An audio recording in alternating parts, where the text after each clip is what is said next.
C'est parti. Donc, bienvenue Elisabeth.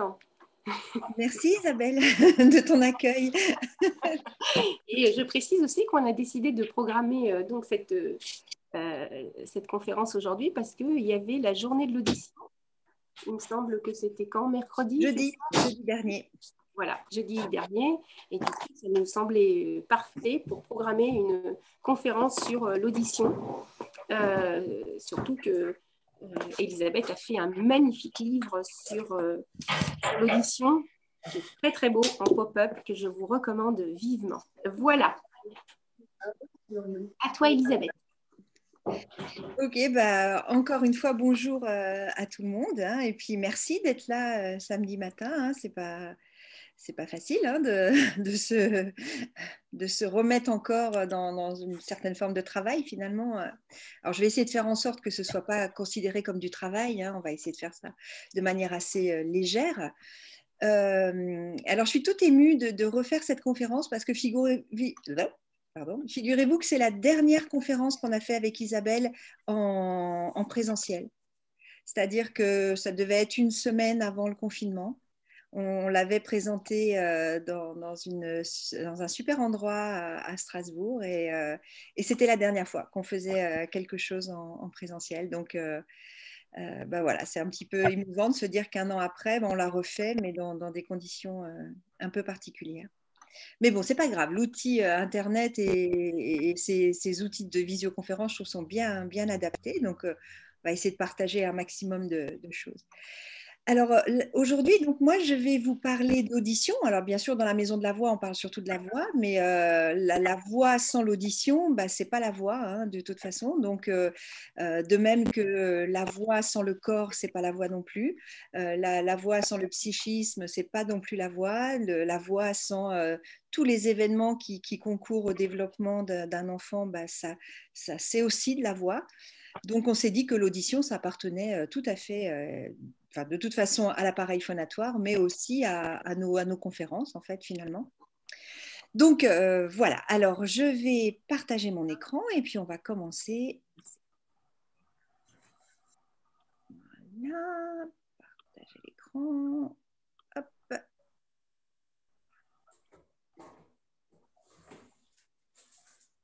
Voilà. Tout le monde voit l'écran? C'est bon, ça, le partage a réussi? Voilà, alors donc moi je vais essayer aujourd'hui de vous expliquer comment on entend, comment ça fonctionne finalement, hein, et aussi les conséquences quand ça ne fonctionne pas correctement et aussi bah, ce qui peut faire que ça ne fonctionne pas. Alors, le système auditif, c'est un système très timide parce qu'il est en grande partie caché dans notre tête. Finalement, la partie que l'on voit de notre appareil auditif, bah, ce sont les pavillons auriculaires qui ont un rôle important dans l'audition, mais qui ne sont qu'une très faible partie proportionnellement sur le plan physiologique par rapport à l'audition.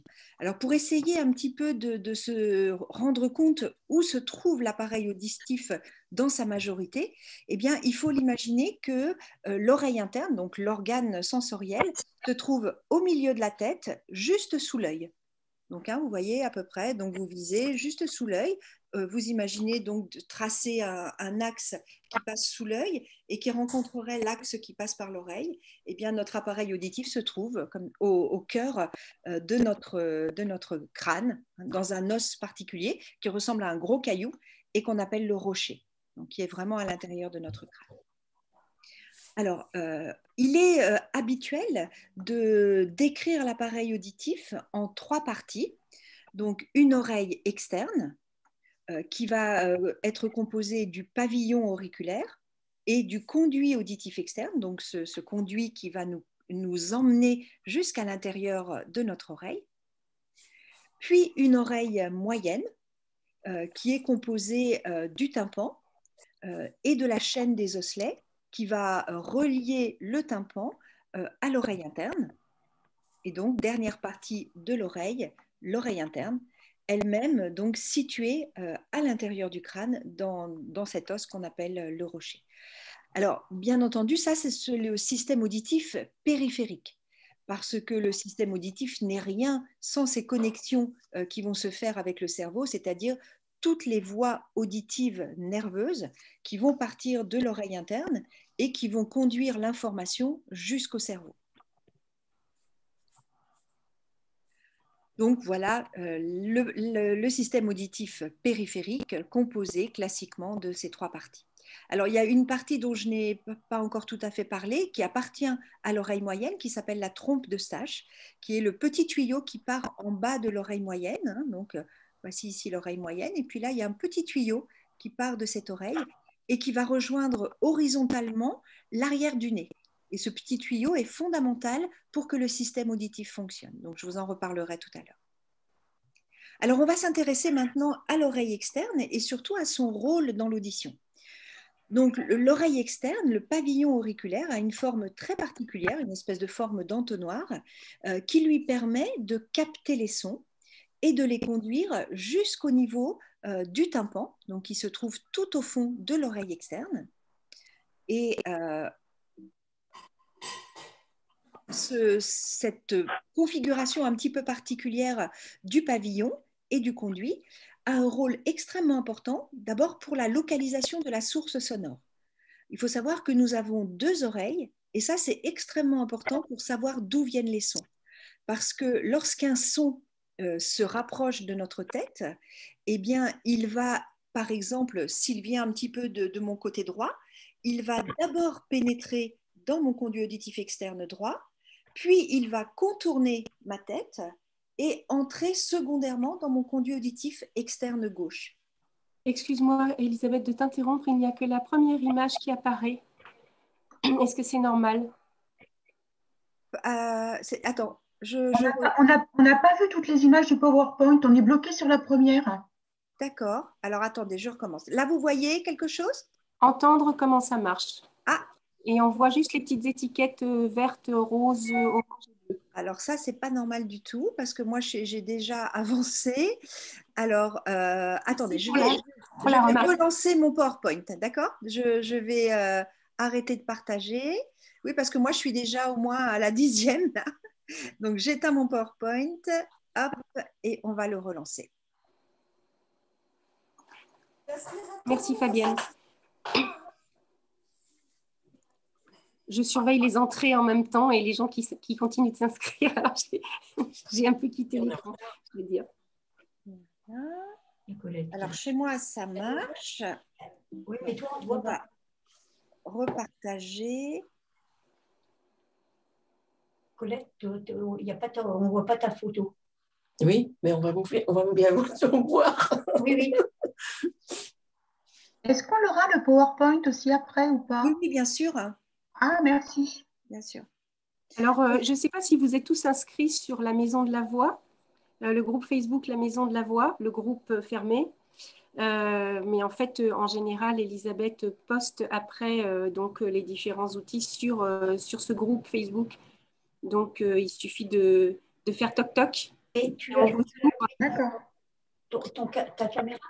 Donc là, vous voyez mon PowerPoint? Alors, on voit la première étiquette. Essayez d'avancer peut-être. Ouais. Et vous la voyez en plein écran ou pas? Non. Non. D'accord. Donc, vous voyez les autres étiquettes sur le côté? Oui. Mais pas toutes. Pas toutes. Hein. Et alors maintenant, je fais. Là, vous voyez. Ça fait rien si on ne voit pas. Là, il y a quelque chose qui a changé ou pas? Non. Bon, ben, je te laisse. Et ça, là, vous voyez quelque chose encore? On voit toujours la même image. Mais c'est pas possible ça. Alors, attendez, il y a un petit souci. Donc, pourquoi ça ne partage pas? Alors, qu'est-ce qui se passe? Je vérifie ma connexion Internet. Ça, c'est bon. Ok, je vais fermer tout ça. Je vais vous... On va essayer un autre PowerPoint pour voir si ça vient de mon PowerPoint ou de moi.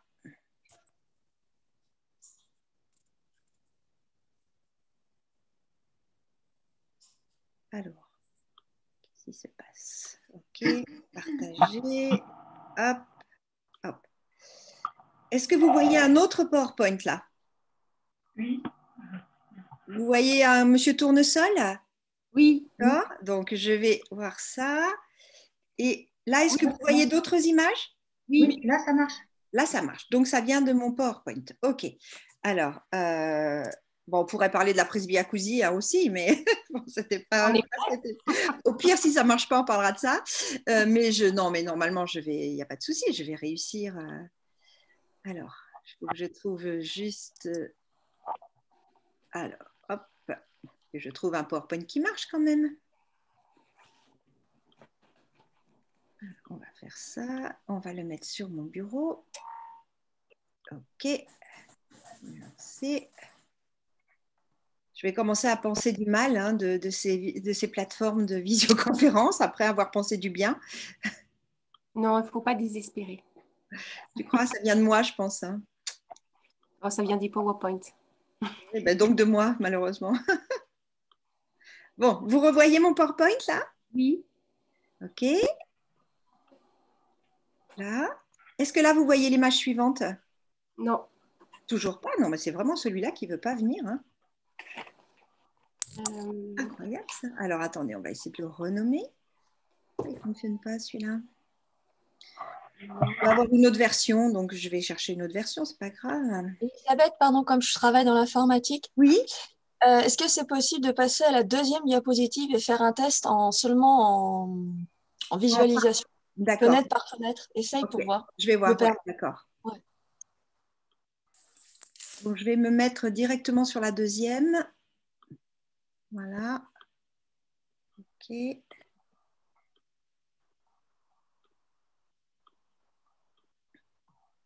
Là, qu'est-ce que vous voyez? On voit un petit garçon qui se tient l'oreille. Voilà, OK. Et si maintenant j'avance? Vous voyez autre chose ou vous voyez toujours le petit garçon qui se tient l'oreille? On voit toujours le petit garçon qui se tient l'oreille. Est-ce que tu peux cliquer sur l'image de côté pour voir si ça marche? Bah, on va faire comme ça. Oui, là, ça marche. Là, ça marche. Bon, bah écoutez, on passe pas en plein écran. On reste comme ça. Je suis désolée, hein, c'est peut-être moins joli que... Mais je ne sais pas pourquoi. Il ne veut pas fonctionner. Donc, Oui, là, ça marche. Bon, alors, donc, on va juste avancer. Donc, vous aviez... Rapidement, hein, je vous remonte. Alors, mais du coup, on ne verra pas les animations. Bah, ce n'est pas grave, je vous les mettrai en plein écran quand il y a des animations. Alors, voilà, je vais mettre cette animation-là en plein écran. Là, vous voyez l'animation ou pas? Non, il ne veut vraiment pas fonctionner. Hein. Bon, tant pis. OK. Donc, je vous expliquais que l'oreille, on va avancer, on va se mettre là, donc est composée de 3 parties. Donc, une partie externe qui est composée du pavillon et du conduit, une partie moyenne qui est composée du tympan, des osselets qui vont faire communiquer le tympan avec l'oreille interne, et une dernière partie, l'oreille interne, où se trouvent les cellules sensorielles, et qui va communiquer avec le cerveau grâce aux voies nerveuses, donc aux nerfs qui vont mettre en lien l'oreille interne avec le cerveau. Et puis donc, je vous parlais de ce petit tuyau qui part du bas de l'oreille moyenne et qui va venir rejoindre l'arrière du nez et qui est fondamental pour permettre au système de fonctionner. Alors, vous voyez toujours là l'avancée? Donc, hein, oui. Le rôle de l'oreille externe, c'est de capter les sons et de les conduire jusqu'au niveau du tympan. Et pour ça, l'oreille externe a une forme particulière.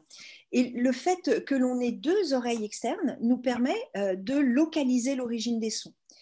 Parce que les sons ne vont pas arriver au même moment dans chacune des oreilles. Et ce décalage d'arrivée dans les oreilles va permettre au cerveau de reconstituer l'origine des sons. Donc, avoir 2 oreilles fonctionnelles, c'est fondamental pour ce que l'on appelle la stéréophonie. On peut vivre tout à fait normalement avec une seule oreille fonctionnelle.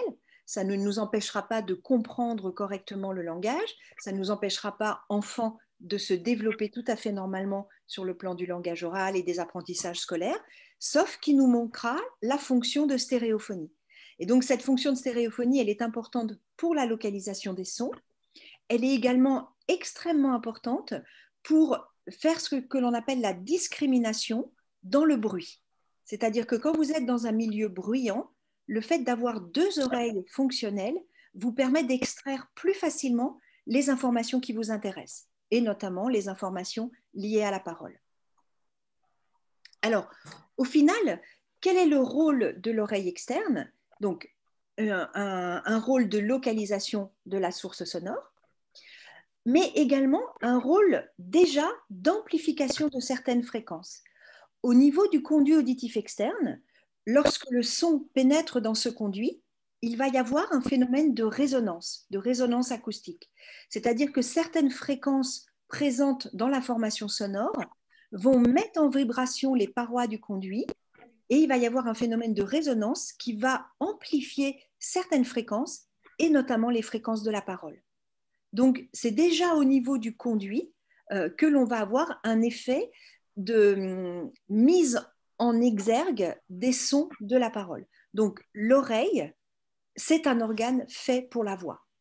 Alors, c'est fait aussi pour les autres sons, mais c'est particulièrement fait pour entendre la voix. Alors, l'autre rôle de l'oreille externe, c'est de protéger les structures profondes. Donc là, on a l'impression sur cette image que le conduit est tout à fait rectiligne et qu'il conduit directement au tympan. Dans la réalité, ce n'est pas tout à fait le cas. C'est-à-dire que le conduit est coudé. C'est-à-dire qu'il a de l'extérieur vers l'intérieur, il a déjà une orientation qui se fait un petit peu vers l'avant, puis il y a un petit coude et le conduit repart vers l'arrière. Donc il y a une angulation du conduit. Ce qui fait que quand malheureusement il y a des structures qui pénètrent dans l'oreille, comme un coton-tige par exemple, et que malheureusement la personne qui manipule le coton-tige soit fait un faux mouvement et enfonce le coton-tige, ou bien parce que quelqu'un la bouscule au moment où elle est avec un coton-tige, ou comme c'est déjà arrivé à l'un de mes patients, eh bien, au moment où il se nettoyait l'oreille, son téléphone sonne, il prend son téléphone et il le met contre l'oreille où il y avait le coton-tige. Et toutes les semaines, on voit des accidents de coton-tige, donc plus amusants les uns que les autres, plus traumatisants les uns que les autres, par contre, au niveau de l'oreille. Mais par chance, l'angulation du conduit fait que dans la majeure partie des cas, ce n'est pas le tympan qui va être blessé, c'est la peau du conduit. Alors, ça fait extrêmement mal, ça fait saigner aussi, mais lorsqu'on va regarder l'oreille du patient, on va se rendre compte dans la majeure partie des cas que le tympan n'est pas blessé. Il peut arriver malheureusement que le tympan soit atteint, c'est-à-dire que si la pénétration de ce corps étranger est suffisamment profonde, eh bien, la structure qui arrive après, c'est le tympan. Et le tympan, c'est une membrane extrêmement fine, extrêmement tendue, donc le moindre traumatisme la déchire. Donc que ce soit un traumatisme contendant par un objet, mais parfois aussi les traumatismes qui sont liés à de très fortes pressions, ce qu'on appelle des barotraumatismes par exemple. Des variations très très importantes, très rapides de pression peuvent déchirer le tympan. Et enfin, la question qu'on peut se poser, est-ce que l'oreille externe est une protection contre les sons forts, contre les traumatismes sonores? Et là, on peut faire l'analogie avec l'œil, c'est-à-dire que notre œil, qui est une structure plutôt molle, eh bien, elle a un élément de protection contre les stimuli visuels extrêmement violents. Des éclairs, par exemple, une lumière trop forte, eh bien, l'œil est capable de se protéger parce qu'il a des paupières. Donc, il suffit de fermer l'œil et la stimulation visuelle s'interrompt. Eh bien, malheureusement, l'oreille n'a pas de paupières. C'est-à-dire que l'oreille externe est faite pour recueillir tous les sons, quels qu'ils soient, les sons faibles, les sons forts, et il n'y a pas de moyen au niveau de l'oreille externe d'échapper à ces stimulations sonores. Donc, l'oreille externe n'est pas une protection contre les traumatismes sonores.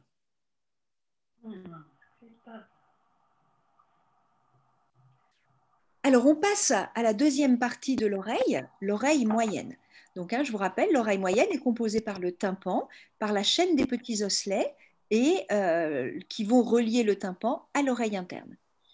Donc, l'oreille moyenne est une cavité, on l'appelle la cavité tympanique, par exemple, et le tympan est une membrane élastique extrêmement fine qui, au contact des phénomènes sonores, les phénomènes sonores étant des vibrations, eh bien, le tympan va se mettre à vibrer. Et en se mettant à vibrer, il va transmettre les vibrations à la chaîne des osselets.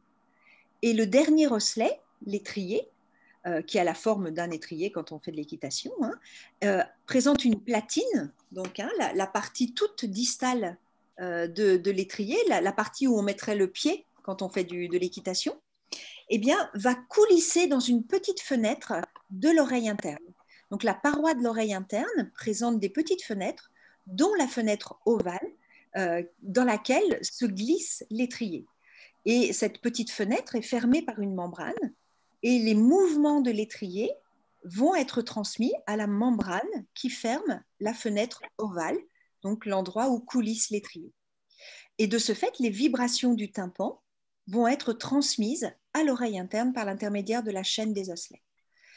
Pour que la chaîne des osselets et le tympan puissent vibrer, il faut qu'il y ait de l'air dans l'oreille moyenne. Cet air qui est dans l'oreille moyenne ne peut pas venir à partir du conduit auditif externe, puisque celui-ci est fermé par le tympan. Donc il faut qu'il vienne d'un autre endroit, et cet air va venir de la trompe d'Eustache. Donc ce tube auditif qui fait communiquer l'oreille moyenne avec l'arrière du nez a pour rôle en permanence d'amener de l'air dans l'oreille moyenne afin de permettre la vibration des osselets. Mais pour que la vibration se fasse correctement, il ne suffit pas qu'il y ait de l'air, il faut en plus que l'air soit à la même pression que la pression atmosphérique. C'est-à-dire qu'à l'extérieur de notre corps, la pression de l'air, c'est la pression atmosphérique. Eh bien, pour que le tympan puisse vibrer de manière optimale, il faut que la pression à l'intérieur de l'oreille moyenne soit également à la pression atmosphérique. Et donc, en permanence, le rôle de la trompe d'Eustache, c'est d'amener ou de faire sortir de l'air pour que la pression soit toujours la même que la pression atmosphérique. À partir du moment où la pression à l'intérieur de l'oreille n'est plus égale à la pression atmosphérique, eh bien, le tympan va perdre ses capacités optimales de vibration. Et parfois même, si la différence de pression est très importante, le tympan va se déplacer. Il va être poussé par la zone de forte pression vers la zone de faible pression. Donc, imaginons que la pression à l'extérieur de notre corps augmente. C'est par exemple ce qui se passe quand nous allons sous l'eau. Si vous descendez sous l'eau à partir d'une certaine profondeur, vous allez sentir quelque chose qui se passe dans votre oreille. Vous avez besoin de faire quelque chose pour soulager déjà une sensation un peu désagréable et parfois même une douleur. Eh bien, ce que vous ressentez, c'est la force de la pression atmosphérique plus la force de la pression de l'eau qui se trouve au-dessus de votre tête. Et ces deux forces appuient sur le tympan. Et donc, va déplacer le tympan, le pousser vers l'intérieur. Et il va falloir, pour soulager cette sensation désagréable et parfois douloureuse, remettre de la pression dans l'oreille moyenne. Et donc, nous savons tous faire une manœuvre qui remet de la pression dans l'oreille moyenne, c'est la manœuvre qu'on appelle de Valsalva. C'est-à-dire que vous allez prendre de l'air, fermer la bouche, pincer votre nez et pousser comme si vous vouliez faire sortir l'air. Et à ce moment-là, qu'est-ce qui se passe ? Vous ramenez de l'air dans votre oreille moyenne, ce qui va augmenter la pression dans votre oreille moyenne et venir replacer le tympan dans sa bonne position. Donc, vous allez soulager la douleur. Et bon, là, en l'occurrence, sous l'eau, généralement, on n'utilise pas notre appareil auditif pour entendre, mais on peut se rendre compte qu'à ce moment-là, on entend mieux également. Excuse-moi, Elisabeth, une question, c'est magique. C'est magique pour Virginie, mais par où la trompe d'Eustache fait-elle rentrer ou sortir l'air ? Alors, en fait, à l'arrière du nez, alors, je suis désolée, je n'ai pas pris mon livre. Je vous demande juste 2 minutes, je vais chercher mon bouquin pour vous montrer.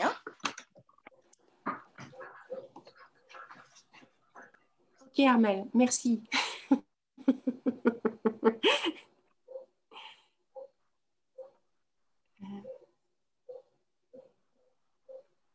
Est-ce qu'Elisabeth peut épeler la manœuvre ?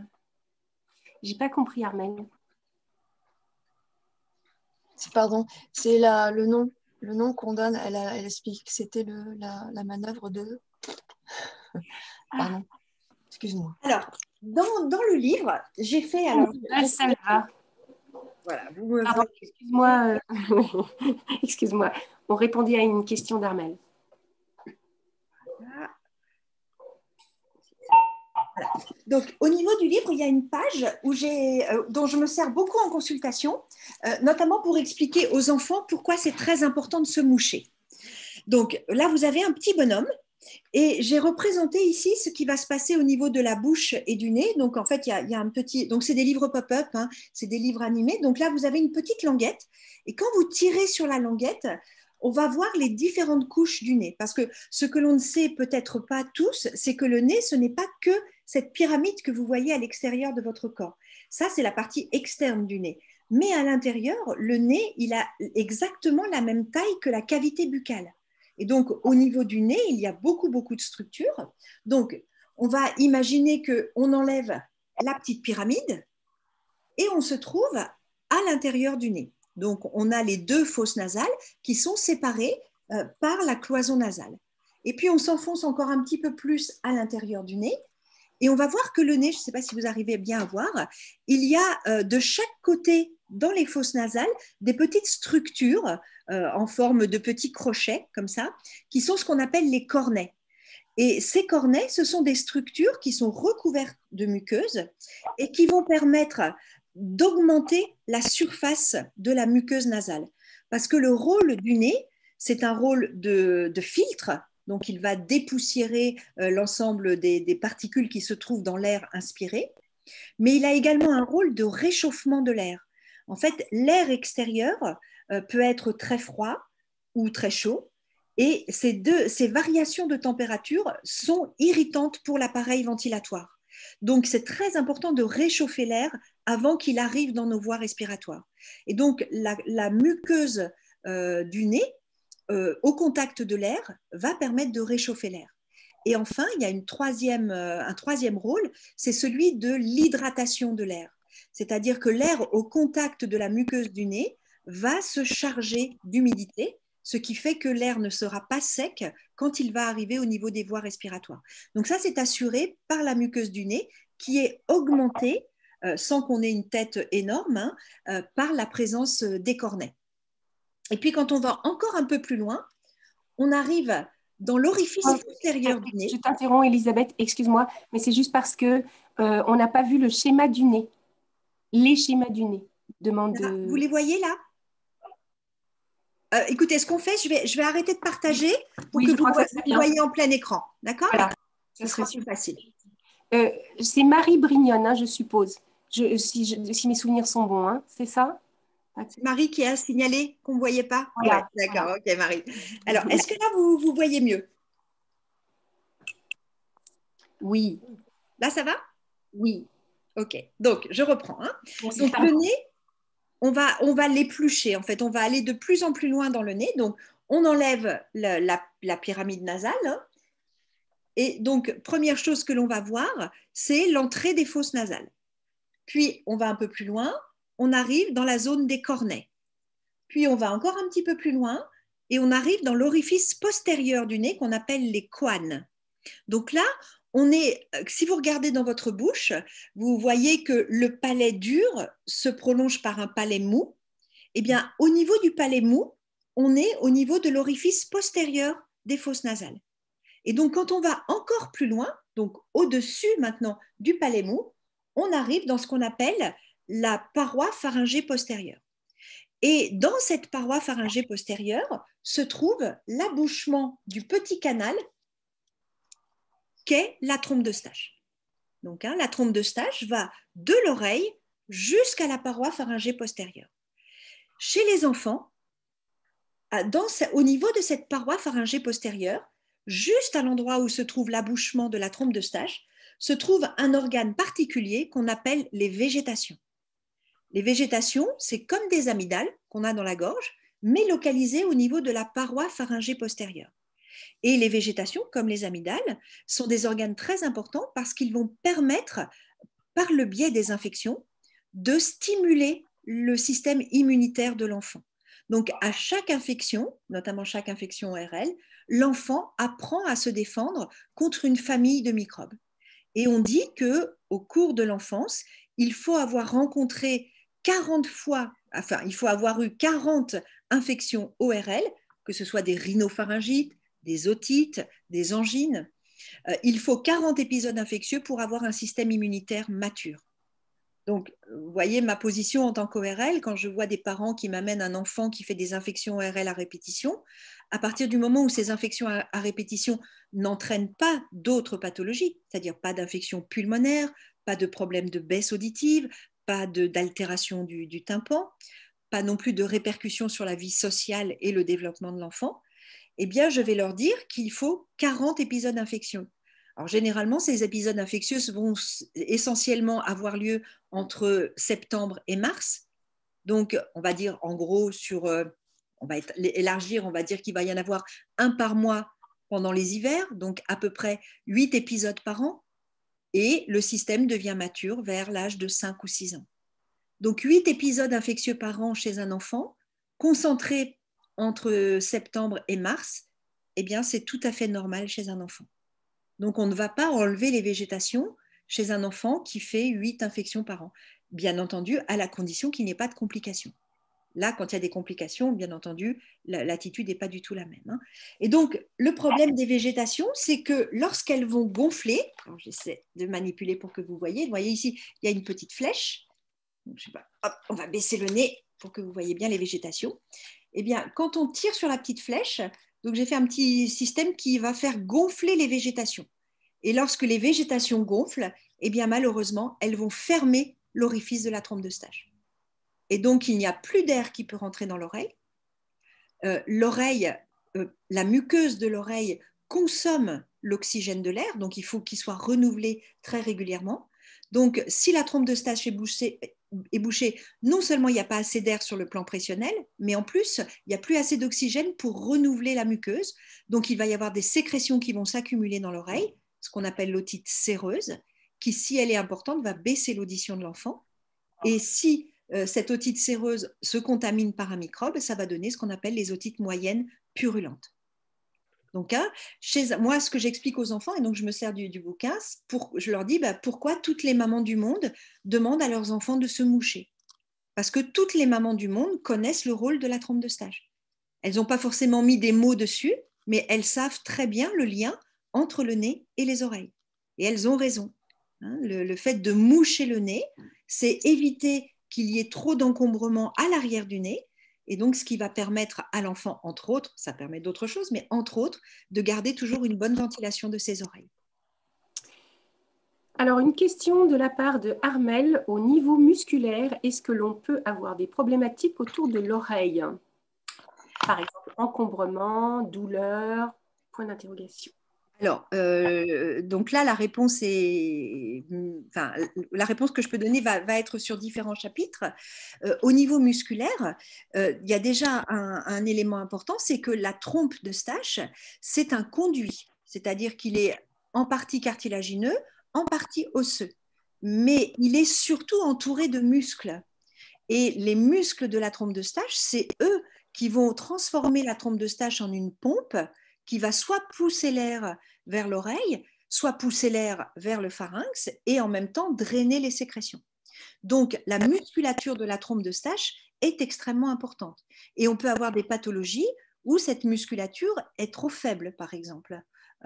Ou au contraire, parfois, elle est trop importante, entraînant une fermeture de la trompe d'Eustache. C'est plus rare. On a plus des problèmes de béance de la trompe d'Eustache.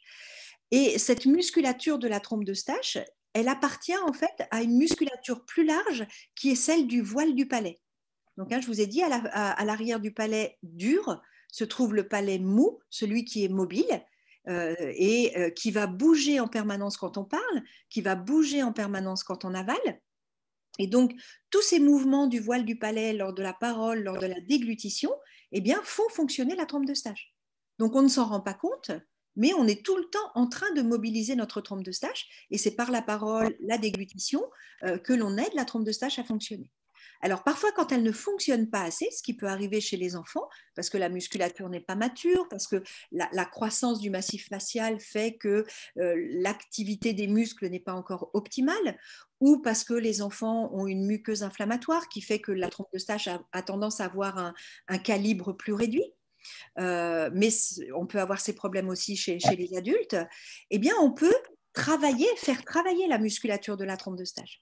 Et donc, il y a en orthophonie des rééducations spécifiques qu'on appelle la rééducation tubaire, où on va apprendre par toute une série d'exercices à soit remplacer le rôle de la trompe de Stache par des petits exercices, soit entraîner, stimuler le fonctionnement de la trompe de Stache. Alors, le voile du palais, la trompe de Stache, ne sont pas des éléments indépendants dans la cavité buccale. La position de la langue est très importante aussi. Et donc, on va parfois avoir des dysfonctionnements de la trompe de Stache parce qu'il y a des dysfonctionnements dans la position de la langue, dans l'utilisation de la langue, c'est-à-dire des langues trop hypotoniques, par exemple, ou des enfants qui ne ventilent que par la bouche. Lorsque vous ventilez par la bouche, l'air n'arrive pas jusqu'à la trompe de Stache. Pour que l'air arrive dans la trompe de Stache, il faut ventiler par le nez. Donc, on a des enfants qui ont une obstruction nasale chronique, par exemple, et qui ne respirent pas par le nez, mais on a des enfants qui ont ce qu'on appelle une impotence nasale. C'est-à-dire que pour une raison, souvent parce qu'ils ont eu longtemps une obstruction nasale, eh bien, ils ont perdu l'habitude de respirer par le nez. Et donc, on appelle ça une impotence nasale. Donc, on va leur réapprendre à ventiler par le nez. Alors, Marie étant ici, peut-être que Marie, si tu veux, tu as beaucoup plus de choses à dire que moi là-dessus. Marie est orthophoniste. Donc, je ne sais pas si ça t'intéresse de rajouter quelque chose par rapport à ça, Marie. Elisabeth, c'est adorable, mais non, franchement, je me sens toute petite et tu es passionnante. Merci, merci. Voilà. Bon, d'accord. En tout cas, voilà, le message, c'est que les orthophonistes connaissent très, très bien la trompe de Stache et elles ont tout plein d'exercices à proposer à nos patients pour les aider à faire refonctionner la trompe de Stache.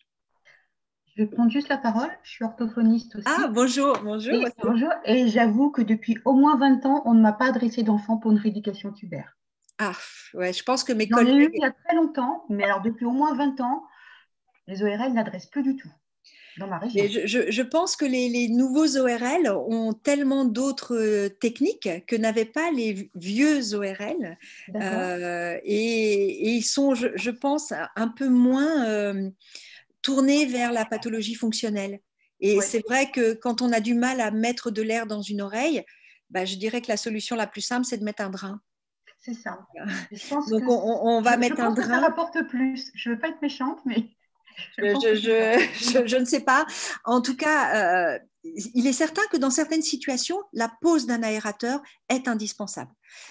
C'est par exemple, je vous disais tout à l'heure, faire des infections ORL quand on est un enfant, c'est pas du tout dramatique, c'est normal, c'est comme ça qu'on développe notre immunité. Par contre, ce qui peut être dramatique, c'est quand le tympan supporte mal ces infections. C'est-à-dire que le tympan, c'est une membrane très très fine, faite de tissu élastique, et si les infections de l'oreille moyenne, ce qui n'est souvent pas le cas, mais si les infections irritent le tympan, il va y avoir une modification de la composition du tympan. Le tympan va perdre ses fibres élastiques, il va parfois se perforer, se cicatriser avec de la fibrose, qui est un tissu de moins bonne qualité que le tympan. Et le risque, c'est que cet enfant garde à vie des séquelles de ses otites. C'est-à-dire que son tympan n'aura plus du tout cette fonctionnalité élastique. Et donc, pour nous, ORL, dès que l'on voit un tympan souffrir, eh bien là, on est dans une pathologie ORL compliquée. Et il va falloir protéger le tympan. Et donc, mettre un drain, ça va permettre une aération passive de l'oreille. C'est-à-dire que le drain, c'est ce qu'on appelle le yo-yo, en fait, hein, c'est un petit tube que l'on met sur le tympan, et l'air va s'équilibrer de l'extérieur vers l'oreille moyenne, passivement par le drain. Et ce qui va protéger le tympan. Donc, dans ces situations, il n'y a pas à hésiter, il faut protéger le tympan parce que le risque, c'est de se retrouver avec des adultes que l'on côtoie actuellement, de moins en moins bien sûr, mais qu'on côtoie quand même, qui ont des perforations tympaniques chroniques, qui ont des scléroses tympaniques, donc des tympans qui ne vibrent plus. Et puis, les complications des perforations, c'est ce qu'on appelle le cholestéatome. C'est une infection gravissime de l'oreille qui va détruire l'oreille. Donc, notre but, notre peur en tant qu'ORL, c'est de ne pas entrer dans ce cycle infernal des otites chroniques. Et donc, parfois, peut-être, on va un petit peu vite vers la solution du drain pour éviter ce passage à la chronicité. Parfois aussi, peut-être, pour les raisons que Fabienne énonçait, que c'est plus rapide, plus simple et peut-être que ça rapporte un petit peu plus. Mais je voilà. suis d'accord Ah pardon, je voulais intervenir, c'est Marie. Je suis d'accord avec Fabienne pour dire que c'est devenu beaucoup plus rare. Mais moi, ce qui m'arrive par contre fréquemment, c'est de prendre l'initiative de cette rééducation en plus d'autres troubles, et je pense notamment aux enfants dysphasiques qui ont des gros troubles praxiques, chez qui je vois toutes ces difficultés pour se moucher, ces nez toujours complètement encombrés, qui compliquent encore la rééducation qui est déjà difficile. Voilà, c'est plutôt dans ce contexte-là, mais il m'arrive quand même d'avoir des prescriptions de rééducation tubaire aussi, oui, chez l'adulte. Hein. Merci. Merci Marie, merci Fabienne. Elisabeth, je peux poser une question aussi? Oui, je t'en prie. Déjà, est-ce que tu pourrais expliquer ce qu'est une otite?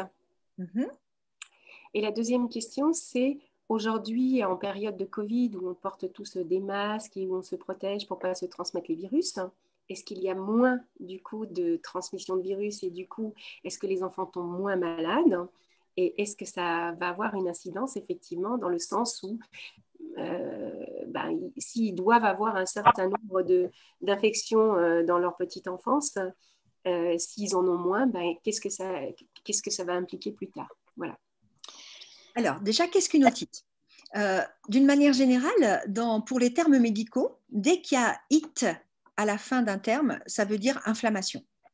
Donc, une otite, c'est une inflammation de l'oreille. Mais ça ne préjuge pas ça ne nous dit pas quelle est la partie de l'oreille qui est enflammée. Donc, on peut avoir une otite externe, une otite interne, une otite moyenne. Donc, l'otite interne, on l'appelle généralement une labyrinthite. C'est-à-dire que le tissu qui compose l'oreille interne, on va le voir tout à l'heure, son nom médical, c'est le labyrinthe. Et donc, on va nous parler de labyrinthite quand on a une inflammation de l'oreille interne. Mais on pourrait très bien dire une otite interne. Le problème, c'est que dans le grand public, quand on parle d'otite interne, les gens ont l'impression qu'on parle d'otite derrière le tympan, c'est-à-dire la partie interne de l'oreille. Donc, pour être très clair, on choisit des termes qui localisent véritablement l'inflammation.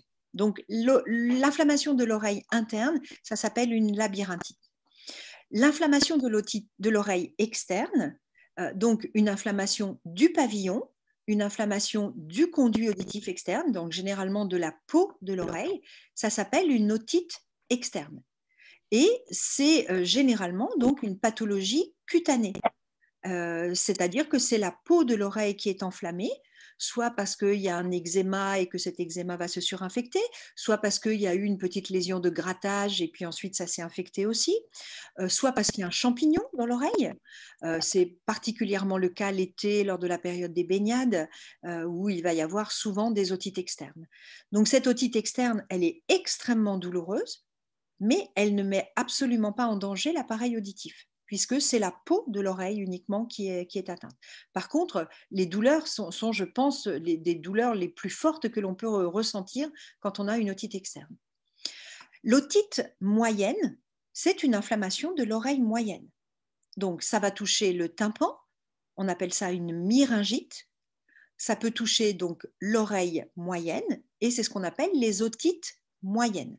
Donc, les inflammations de l'oreille moyenne, les otites moyennes, peuvent être séreuses, c'est-à-dire qu'il y a une inflammation, mais pas de microbes.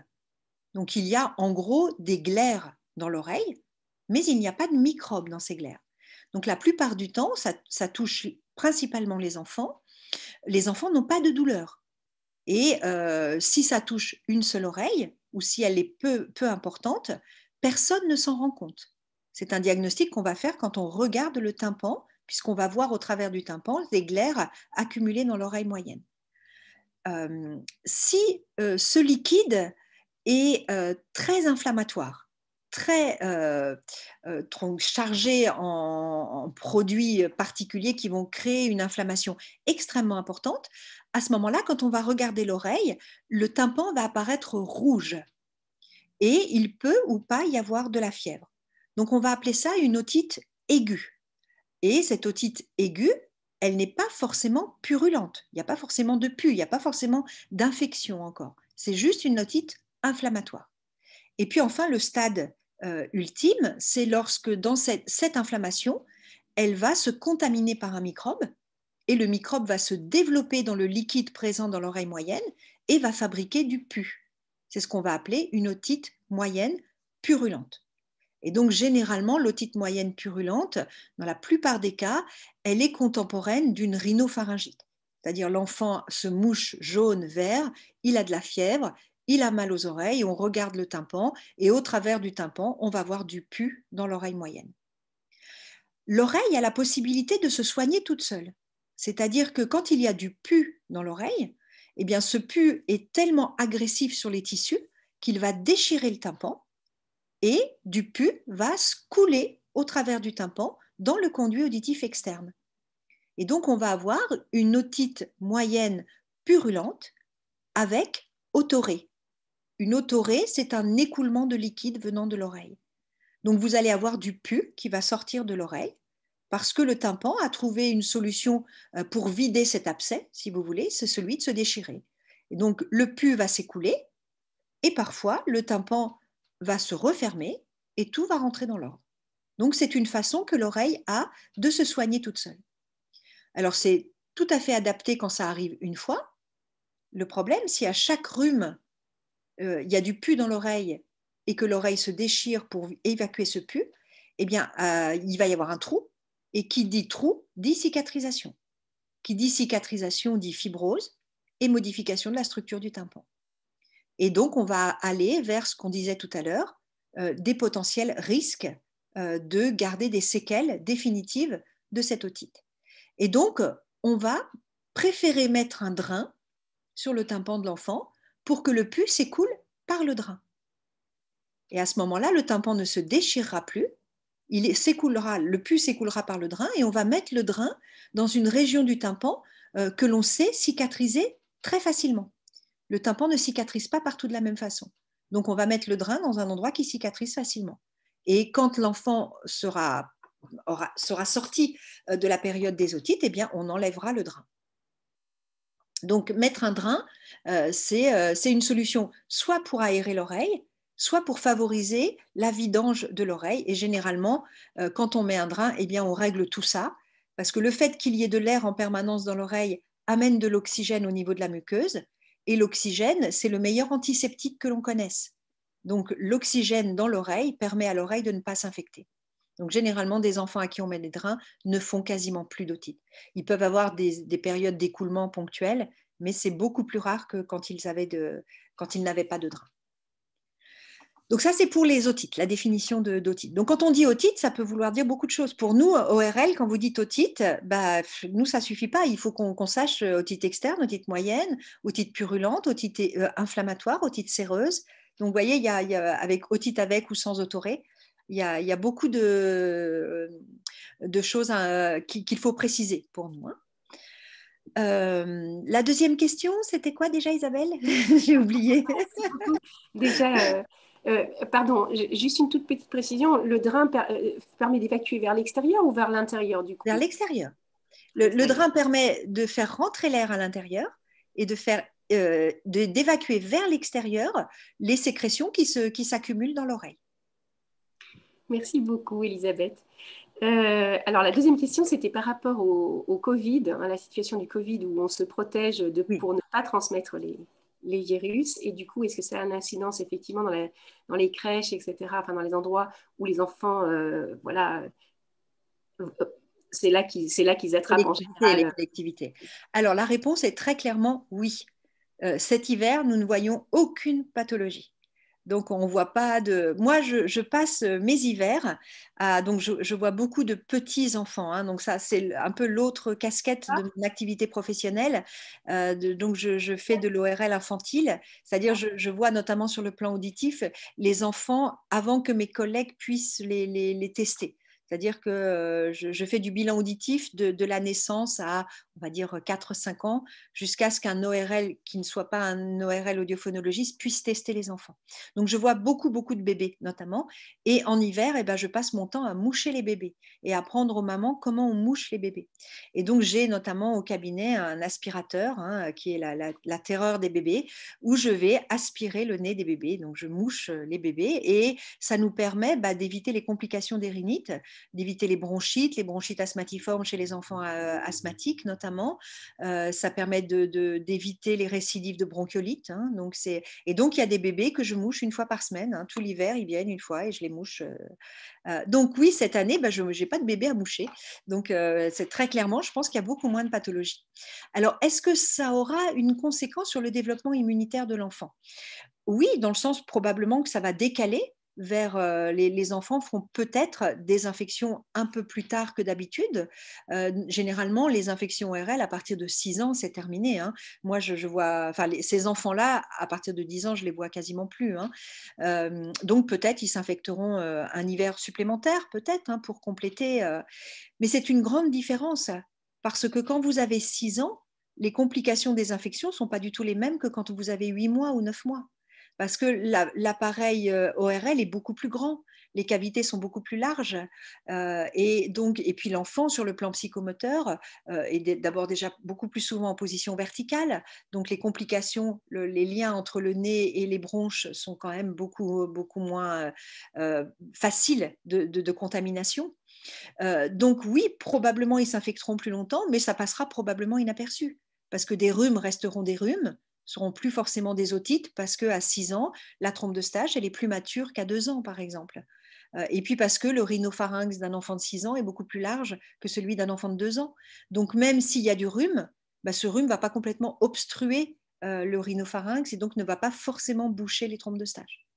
Donc, j'en sais rien, puisque moi, personnellement, je n'ai jamais vécu ce genre de situation avec le masque. Mais on peut logiquement penser que peut-être ce sera un peu décalé, mais que ces enfants-là ne referont pas les mêmes pathologies qu'ils auraient fait à 2 ans, parce que le corps a changé entre-temps. Et surtout sur le plan des volumes.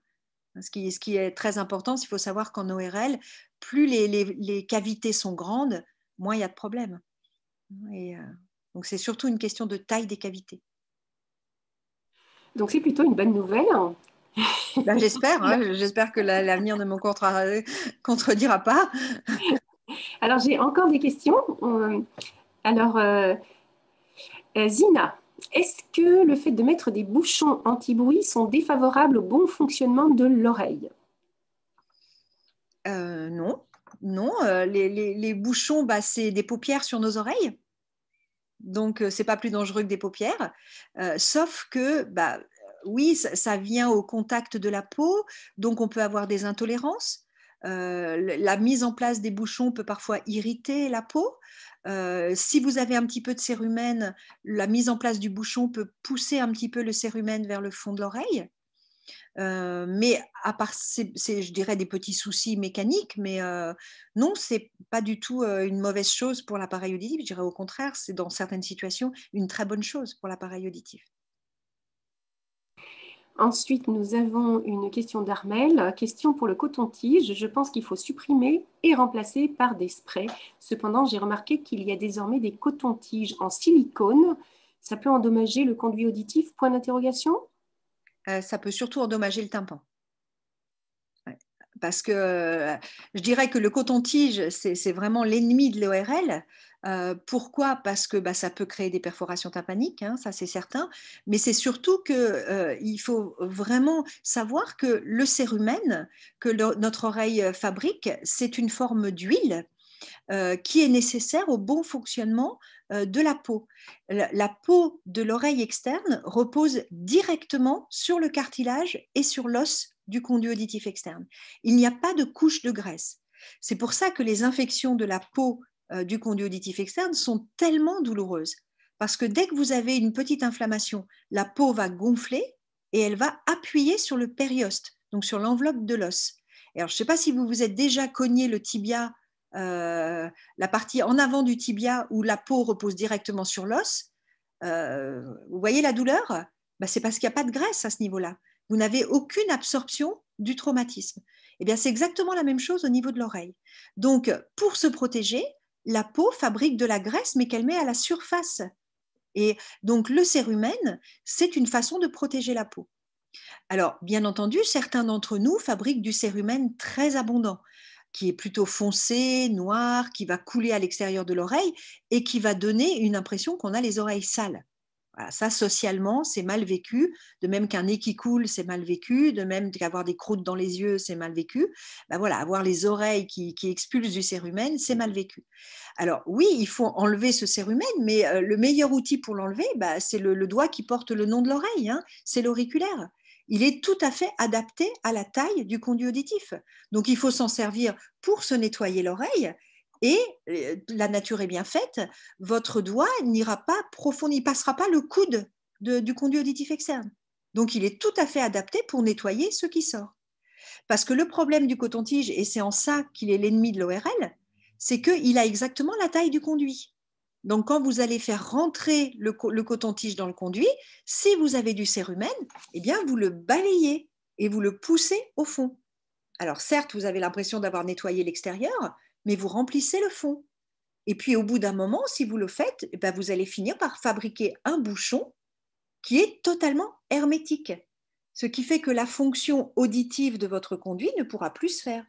Donc, vous allez avoir une petite perte d'audition parce qu'il n'y a plus de phénomène de résonance. Donc, vous allez avoir la sensation d'oreille bouchée. Et puis, si, croyant bien faire, comme vous avez l'oreille bouchée, vous vous dites, j'ai un bouchon de cérumen, donc comme j'ai un bouchon de cérumen, je vais utiliser le coton-tige, et donc je vais pousser encore plus, et au bout d'un moment, eh bien, ce bouchon va toucher le tympan. Et donc, vous allez commencer à avoir mal, parce que le tympan est extrêmement sensible. Il est aussi sensible que l'intérieur d'une dent.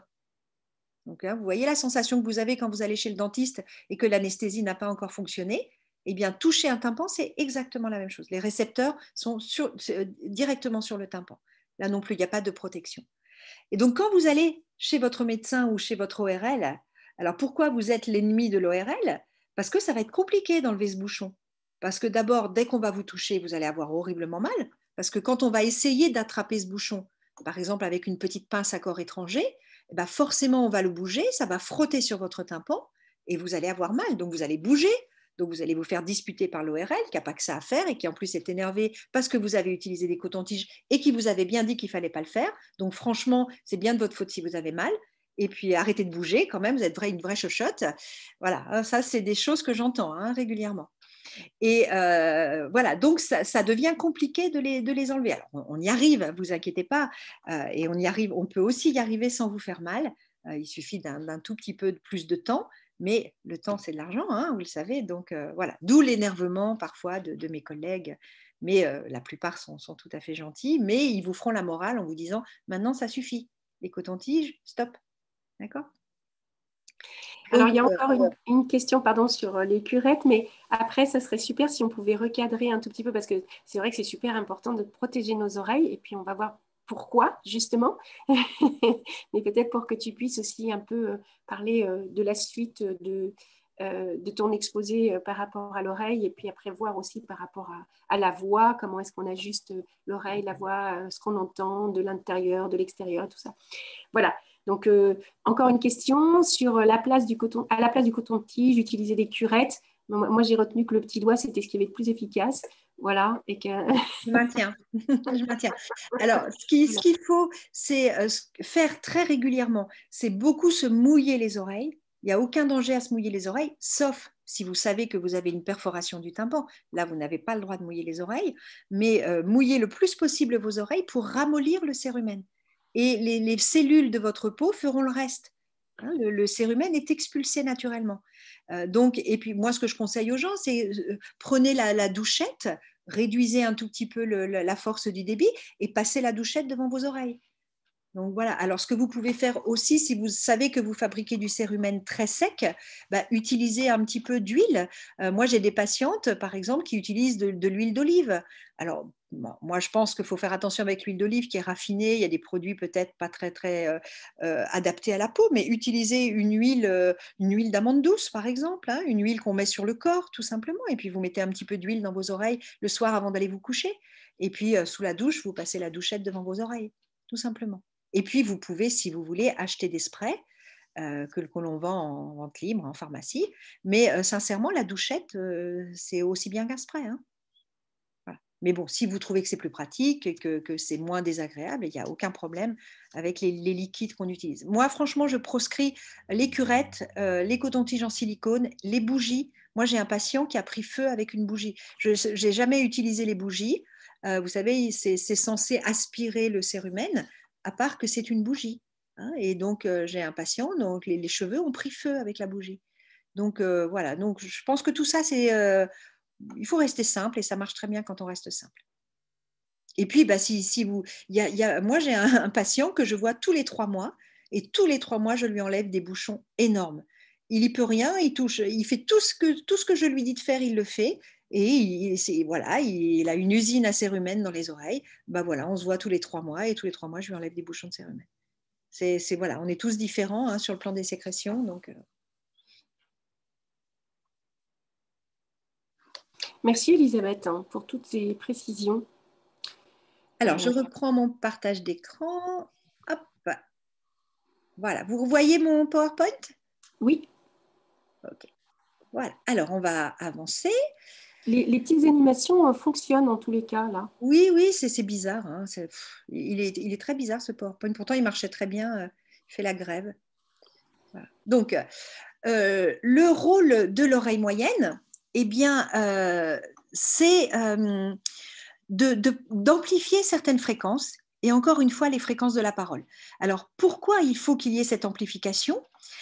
Parce que lors du transfert des vibrations, depuis le tympan, donc le son, c'est des vibrations, les vibrations du tympan, les vibrations des osselets, les vibrations du dernier osselet dans la paroi de l'oreille moyenne, eh bien, ces vibrations vont être amplifiées par la disposition très particulière des osselets. Vous voyez, les osselets, en fait, ils ne sont pas mis bout à bout comme ça, n'importe comment. En fait, il y a un effet de levier au niveau des osselets.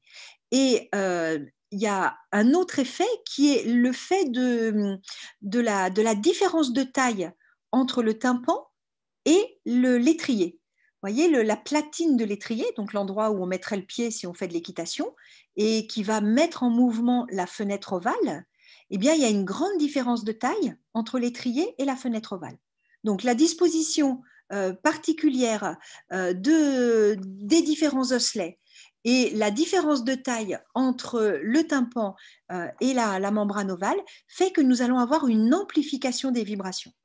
Et pourquoi il faut une amplification des vibrations? Parce que les vibrations vont subir ce qu'on appelle une variation d'impédance. C'est-à-dire que jusqu'à l'étrier, le système propage les vibrations dans l'air. Et à partir du moment où on va entrer dans l'oreille interne, les vibrations vont devoir se propager dans l'eau. Et à chaque fois qu'il y a un changement de milieu, donc ici passage de l'air à l'eau, eh bien nous allons avoir une perte d'énergie. Et donc le rôle de l'oreille moyenne, c'est de préparer cette perte d'énergie en augmentant la puissance des vibrations. Donc en fait, le rôle de l'oreille moyenne, c'est de préparer les vibrations au changement d'impédance. Alors, elle ne va pas le faire pour toutes les fréquences, elle va surtout le faire pour les fréquences de la parole, encore une fois. Donc, encore une fois, notre appareil auditif est spécialisé pour notre voix. Alors, bien entendu, l'oreille moyenne a un rôle de protection des structures profondes.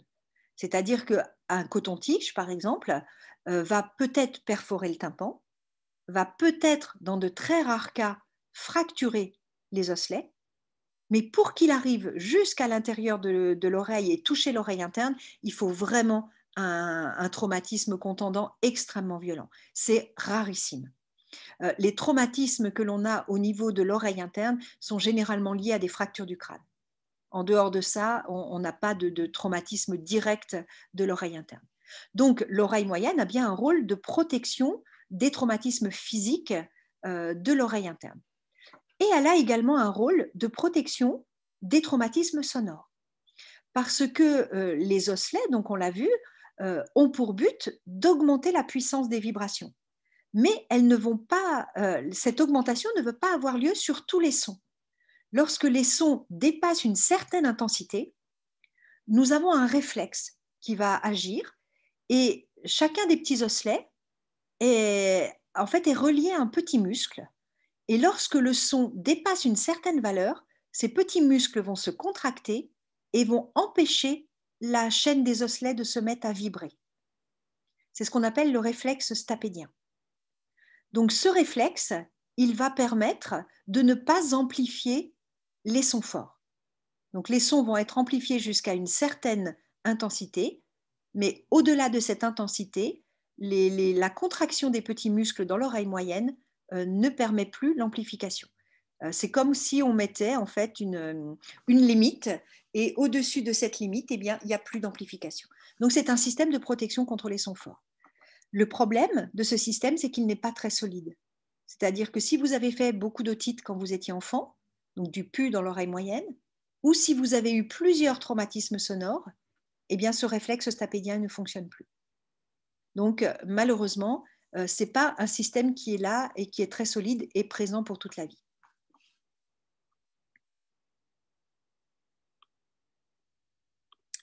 Alors on arrive maintenant à l'oreille interne.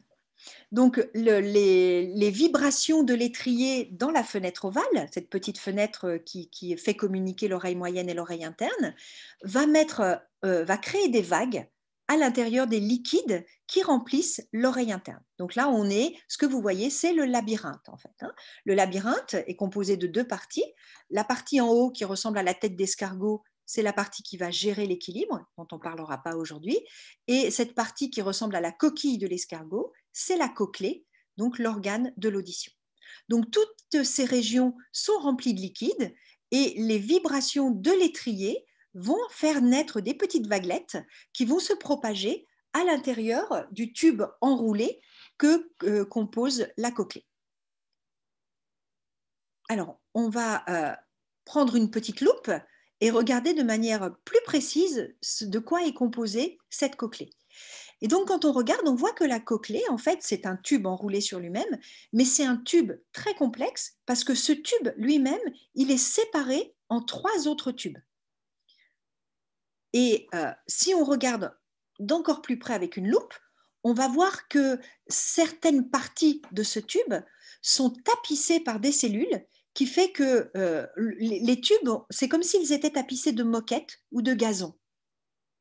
Il y a des cellules qui sont munies de petits cils qui vont donner une impression donc de pelouse à l'intérieur du tube qui compose la cochlée.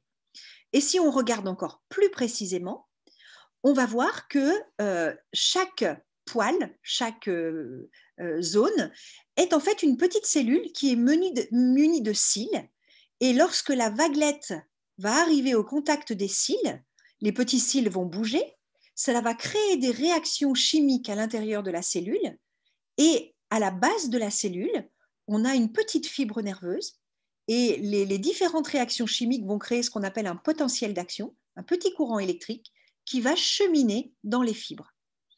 Les fibres de chaque cellule vont se relier les unes avec les autres pour former un paquet de fibres qu'on appelle le nerf de l'audition, le nerf auditif, 8e paire de nerfs crâniens. Et donc, ce stimulus, lorsqu'il va arriver au niveau du nerf de l'audition, eh bien, il va cheminer dans les voies nerveuses, qu'on appelle les voies nerveuses centrales. Donc, il va passer par le tronc cérébral, par différentes structures, pour finalement arriver à une partie de notre cerveau spécialisée dans l'interprétation de ce message électrique. Et cette partie du cerveau, c'est le cerveau temporal, le lobe temporal de notre cerveau, et notamment au niveau de l'écorce de ce lobe temporal, ce qu'on appelle le cortex temporal, eh bien, le cerveau va interpréter les stimulations électriques comme des sensations sonores. Et donc, c'est comme ça que l'on entend, grâce à nos cellules cérébrales qui vont décoder le message électrique et le transformer en perception. Alors, finalement, pour que nous entendions, eh bien, il faut que chaque étape du système fonctionne. C'est-à-dire qu'il faut que notre oreille externe soit capable d'amener les stimuli sonores jusqu'au tympan. Il faut que le tympan soit capable de vibrer. Il faut que les osselets soient en continuité avec le tympan et que la membrane ovale qui est en contact avec l'étrier puisse elle-même se mettre en vibration. il faut que les petites vagues progressent dans la cochlée, il faut qu'il y ait des cils à la surface des cellules sensorielles pour que la mobilisation des cils fasse naître un message électrique. Il faut que ce message électrique puisse être propagé grâce au nerf de l'audition jusqu'au cortex auditif. Et donc, chaque accident, chaque lésion qui intervient au niveau de cette voie auditive globale peut interrompre la transmission du message jusqu'au cerveau.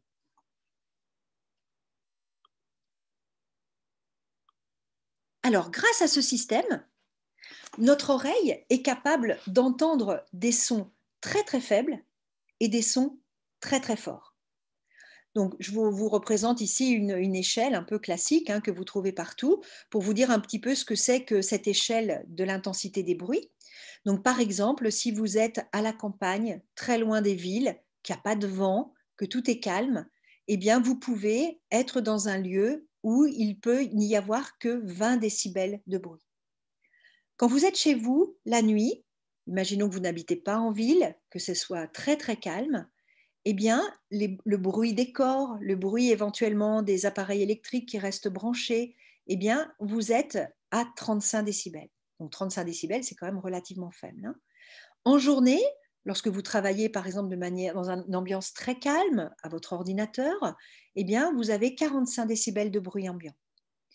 Les appareils électroménagers, machines à laver, lave-vaisselle, sèche-linge, tout ce que vous pouvez imaginer, les plus performants vont produire en état de marche 55 décibels, les plus performants. Un aspirateur, les plus performants, c'est 70 décibels. Le moteur d'une voiture, si vous ouvrez le capot de votre voiture et que vous restez au-dessus du moteur de votre voiture, eh bien c'est 80 décibels. Une moto, le moteur d'une moto, c'est 85 décibels. Un aboiement de chien, c'est 90 décibels. Les lecteurs MP3, si vous les achetez en Europe avec la norme CE, délivrent au maximum 100 décibels. Dans les concerts, les boîtes de nuit, vous savez que la législation, normalement, dit que l'on ne doit plus dépasser, alors c'est plus tout à fait vrai puisque c'est maintenant 102 décibels, mais c'était au moment où j'ai fait le PowerPoint 105 décibels. Ce qui commence à devenir quand même très très fort. Il faut remarquer que la plupart de ce genre d'endroits ne respectent pas les normes. Alors, il y a une tolérance pour les pics, mais normalement le bruit de fond moyen ne doit pas dépasser 102 décibels. Un travailleur qui utilise un marteau-piqueur, c'est 120 décibels. Un avion au décollement sur une piste, c'est 140 décibels. C'est le seuil de destruction de l'oreille.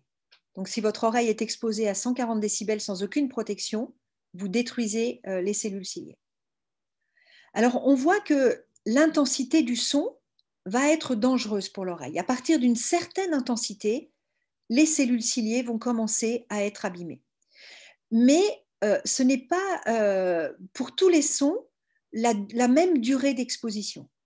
Il faut savoir que, par exemple, 80 décibels, c'est un son qui commence à être dangereux pour l'oreille, mais à la condition d'y être exposé pendant une certaine durée. Et ce qui correspond en fait à 8 heures d'exposition en continu. Alors, on est rarement au-dessus du moteur de sa voiture pendant 8 heures, mais on peut imaginer qu'il y a certaines professions où on l'est, et des professions qui ne pensent pas forcément à se protéger. Même chose si vous êtes à proximité du moteur d'une moto, c'est 85 décibels, et bien au bout de 2 heures d'exposition, vous commencez à abîmer vos oreilles. Un aboiement de chien, heureusement, c'est généralement ponctuel, mais imaginons que vous restez 1 heure à côté d'un chien qui aboie en continu, eh bien, au bout de 7 heures, vous commencez à perdre de l'audition. Même chose pour une écoute au casque à 100 décibels. À 100 décibels, si vous restez à 100 décibels, au bout de 10 minutes, vous commencez à perdre de l'audition. Dans une ambiance à 105 décibels, c'est au bout de 2 minutes que vous perdez de l'audition. Sur un marteau-piqueur, à 120 décibels, c'est au bout de 20 secondes que vous perdez de l'audition. Et donc, pour un avion au décollage, c'est immédiat. La perte auditive est immédiate. On dit que c'est le seuil de destruction de l'oreille. Donc, vous voyez, dans nos messages de prévention, je pense notamment aux adolescents et aux lecteurs MP3, moi, je leur explique ces notions. C'est-à-dire, il y a l'intensité sonore, il y a la durée d'exposition. J'essaye, je vais vous montrer comment, de leur dire comment il faut utiliser les MP3 pour qu'il n'y ait pas de risque par rapport à leur audition. Et donc là, je vais vous montrer un petit peu ce qui se passe au niveau des cellules ciliées en fonction de l'intensité du son que vous entendez. Imaginons que vous écoutez un lecteur à MP3 à intensité modérée. Alors, qu'est-ce que ça veut dire modéré? Moi, j'explique aux enfants, aux adolescents, que par rapport à leur curseur d'audition, de volume de leur MP3, à partir du moment où ils restent en dessous de la ligne des 75%, donc ils coupent, je leur explique comment on fait 75% pour ceux qui ne savent pas, donc on coupe en deux et encore en deux, et donc si on ne dépasse jamais la valeur des 75%, on n'est pas en danger sur le plan de l'audition. Donc on peut écouter, alors il y aura d'autres dangers, hein, la désocialisation, le fait qu'on va perdre de la concentration, la fatigue, enfin il y a plein d'autres choses, mais sur le plan du fonctionnement de l'oreille, on n'est pas en danger, ça n'abîme pas les cellules ciliées. Et alors qu'est-ce qui se passe pour les cellules ciliées? Donc avant le bruit, les petits cils vont bien, ils vont se mettre à bouger à cause des petites vaguelettes pendant le bruit, et quand le bruit s'arrête, eh ben, les petits cils sont toujours là, bien accrochés, et il n'y en a pas qui ont disparu. Voilà ce qui se passe maintenant quand on écoute un MP3 à forte intensité, c'est-à-dire qu'on va au-delà de 75%. Pas forcément au maximum, mais au-delà de 75%. Donc, au bout d'un certain temps, eh bien, donc les petits cils sont mobilisés par les vaguelettes créées par le bruit. Comme le bruit est fort, les vaguelettes sont très fortes. Et on va voir, vous le voyez peut-être sur le schéma le plus à droite, qu'il y a certains cils qui vont être arrachés. Et donc, ces cils arrachés ne repoussent pas. Malheureusement, les cellules ciliées, on vient au monde avec un certain nombre de cellules ciliées. Elles vont mourir tout au long de notre vie. Normalement, on en a suffisamment pour tenir jusqu'à un âge avancé, mais pour plein de raisons au cours de notre vie, nous pouvons perdre des cellules ciliées. Mais en tout cas, la problématique des cellules ciliées, c'est comme la plupart des cellules neurologiques, ce n'est pas le cas pour toutes les cellules neurologiques, mais la plupart des cellules neurologiques, il n'y a pas de division cellulaire. Une cellule morte n'est jamais remplacée. Alors, voyons ce qui se passe maintenant lorsqu'on va à un concert avec une exposition à 105 décibels. Donc, avant le concert, tout va bien. Pendant le concert, les vaguelettes sont extrêmement puissantes et donc elles vont arracher beaucoup de cils. Comme on en a beaucoup, quand on va sortir du concert, on n'aura pas forcément l'impression d'avoir perdu de l'audition. Alors, certaines personnes ont quand même l'impression d'avoir les oreilles bouchées, cette sensation d'oreille bouchée après le concert. Et puis aussi, ce qui se passe, c'est que parfois, la violence des vaguelettes n'a pas complètement arraché un cil. Elle l'a arraché un petit peu, mais ce petit cil, il reste accroché à la cellule. Simplement, il va dysfonctionner. Il va se mettre à fonctionner tout seul, même quand il n'y aura pas de vaguelettes. Et ça peut, c'est un des moyens, ce n'est pas le seul moyen, mais ça va être à l'origine d'acouphènes. C'est-à-dire que le risque, ce n'est pas simplement de perdre de l'audition, c'est aussi le risque de faire naître des acouphènes par dysfonction des cellules sensorielles. Et puis enfin, lorsqu'on est soumis à une explosion ou à un avion au décollage, eh bien, l'intensité sonore est telle que pendant l'exposition, le bruit va arracher tous les cils. Et donc, il n'y aura plus aucun cil à la surface des cellules sensorielles. Et de ce fait, eh bien, s'il n'y a plus de cils, il n'y a plus de fabrication du message électrique. Les cellules sont là, mais elles ne peuvent plus fabriquer de message électrique. Donc le bruit, le son va entrer dans l'oreille, mais il n'y aura pas de stimulation du nerf auditif, pas de stimulation du cerveau auditif. Donc le message que moi je donne aux enfants, je fais beaucoup d'interventions dans les écoles primaires ou dans les collèges par rapport à la prévention des traumatismes sonores. Je leur dis que quand on est exposé à un bruit fort, il y a trois possibilités. Soit c'est nous qui sommes à l'origine du bruit fort. Et à ce moment-là, on baisse le son. On revient en dessous de ces 75%. Si ce n'est pas nous qui sommes à l'origine du bruit et qu'on on ne peut pas s'extraire de la zone où on est et qu'il y a du bruit, eh bien, il faut mettre des paupières sur nos oreilles. Et donc, la meilleure façon, c'est de prendre la paume de nos mains et de l'appliquer sur les oreilles. Le fait de faire ça, eh bien, on va empêcher certains sons de pénétrer notre oreille. Donc, on va diminuer la force des vaguelettes qui vont toucher notre oreille et donc on va protéger nos cellules ciliées. Et bien sûr, si on le peut, il faut s'éloigner de la source sonore. Il faut savoir que à chaque fois que vous vous éloignez d'1 mètre, eh bien, le son diminue. Vous allez perdre 3 décibels. Donc, à chaque fois que vous vous éloignez, le son baisse et devient moins dangereux pour vos oreilles. Donc, 3 règles. On baisse le son, on met des paupières sur nos oreilles ou on s'éloigne si on peut s'éloigner. Elisabeth, du coup, je réagis tout de suite à ce que tu viens de dire parce qu'il y a eu une question d'une personne qui travaille avec des petits dans une structure, donc pour les tout petits, et qui dit à combien peut-on estimer les décibels d'un bébé qui hurle? Moi, j'ai répondu 80-90 décibels, mais j'ai dit que j'allais demander la confirmation. Oui, c'est au minimum, c'est ça. Voilà, et du coup, eh bien, c'est compliqué à ce moment-là, quand on est dans une structure où il y a des enfants qui font beaucoup de bruit, de se boucher les oreilles parce que le message qu'on va leur donner n'est peut-être pas nécessairement le bon. Bien sûr. Donc, qu'est-ce qu'on fait? On ne peut pas s'éloigner. Voilà, qu'est-ce qu'on fait? Qu'est-ce qu'on peut faire? Eh bien, on peut se faire fabriquer des protections auditives adaptées. C'est les protections que les musiciens utilisent. C'est-à-dire que c'est des protections auditives avec des filtres, ce qui fait que vous pouvez entendre la parole, mais vous allez en fait empêcher certains sons d'être transmis à l'oreille interne. Il faut savoir que tous les sons ne sont pas dangereux pour l'oreille, tous les sons forts. Les sons graves, par exemple, sont des sons qui sont peu traumatisants pour l'oreille. Les sons aigus, ce sont ceux-là qui sont traumatisants. Et donc, on peut faire des filtres qui vont filtrer les aigus. Et ce qui fait que l'on entend parfaitement la parole et la voix, et on va filtrer les sons aigus qui vont de ce fait ne plus être dangereux pour l'oreille. Oui, et du coup, les enfants ont effectivement des sons qui peuvent être très aigus. Ah oui, le cri dans la voix de sifflet d'un enfant, c'est même plus que 90 décibels. Hein. Ça peut atteindre 100 décibels. Merci Elisabeth. Et du coup, quelle est l'intensité de la voix chantée dans un chœur, notamment chant lyrique, et des agréments possibles? Alors, généralement, ça peut atteindre, on va dire, une centaine de décibels. Je pense un peu moins. Il faudrait que je reprenne sur les dernières... dans un chœur, hein, je parle. Maintenant, par exemple, il a déjà été mesuré des ténors à pleine puissance peuvent atteindre 120 décibels. Ce qui peut être particulièrement traumatisant pour la partenaire du ténor. Hein. Donc, vous imaginez des duos d'amour où vraiment il va y avoir une poussée. Donc, ça peut être dangereux pour le partenaire. Merci.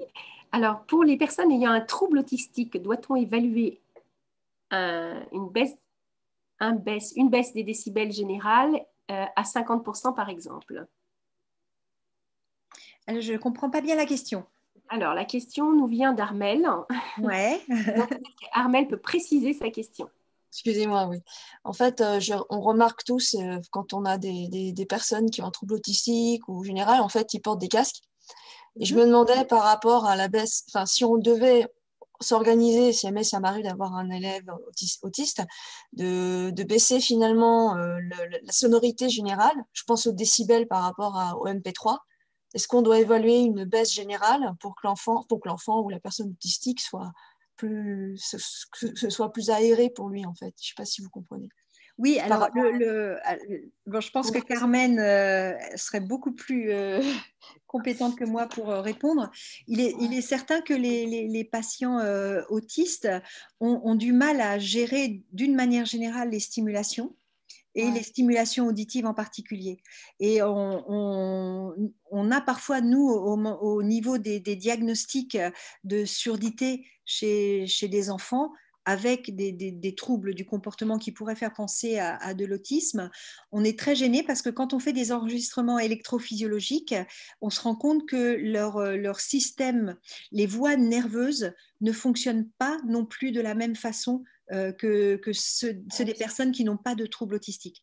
Donc, il y a probablement une physiologie de la perception auditive qui est perturbée chez ces patients. Et c'est vrai que dans de très nombreux cas, ils ne supportent pas les sons forts. Alors, c'est très variable hein, pour ces personnes. Ça peut être des sons forts que nous aussi, on considère comme forts, au-delà d'un certain niveau d'intensité. Pour d'autres, c'est certains sons seulement. Ça peut être la voix, ça peut être les bruits de la rue, ça peut être les cris d'enfants à l'école. Et donc, c'est pour ça que les casques, en fait, en filtrant un peu les informations, leur permet de ne pas se sentir traumatisés. Parce qu'eux, ils ont vraiment un vécu traumatisant. Hein, c'est pas, et le fait de baisser le volume permet de diminuer les stimulations. Donc, je ne pourrais pas dire de réponse globale de combien il faut baisser parce que je pense que ça dépend vraiment des personnes. Et je pense que c'est peut-être une question qu'on pourra poser à Carmen qui, quand j'en suis sûre, elle nous refera une nouvelle conférence. Je pense qu'elle connaît vraiment bien et elle pourra répondre beaucoup plus précisément que moi.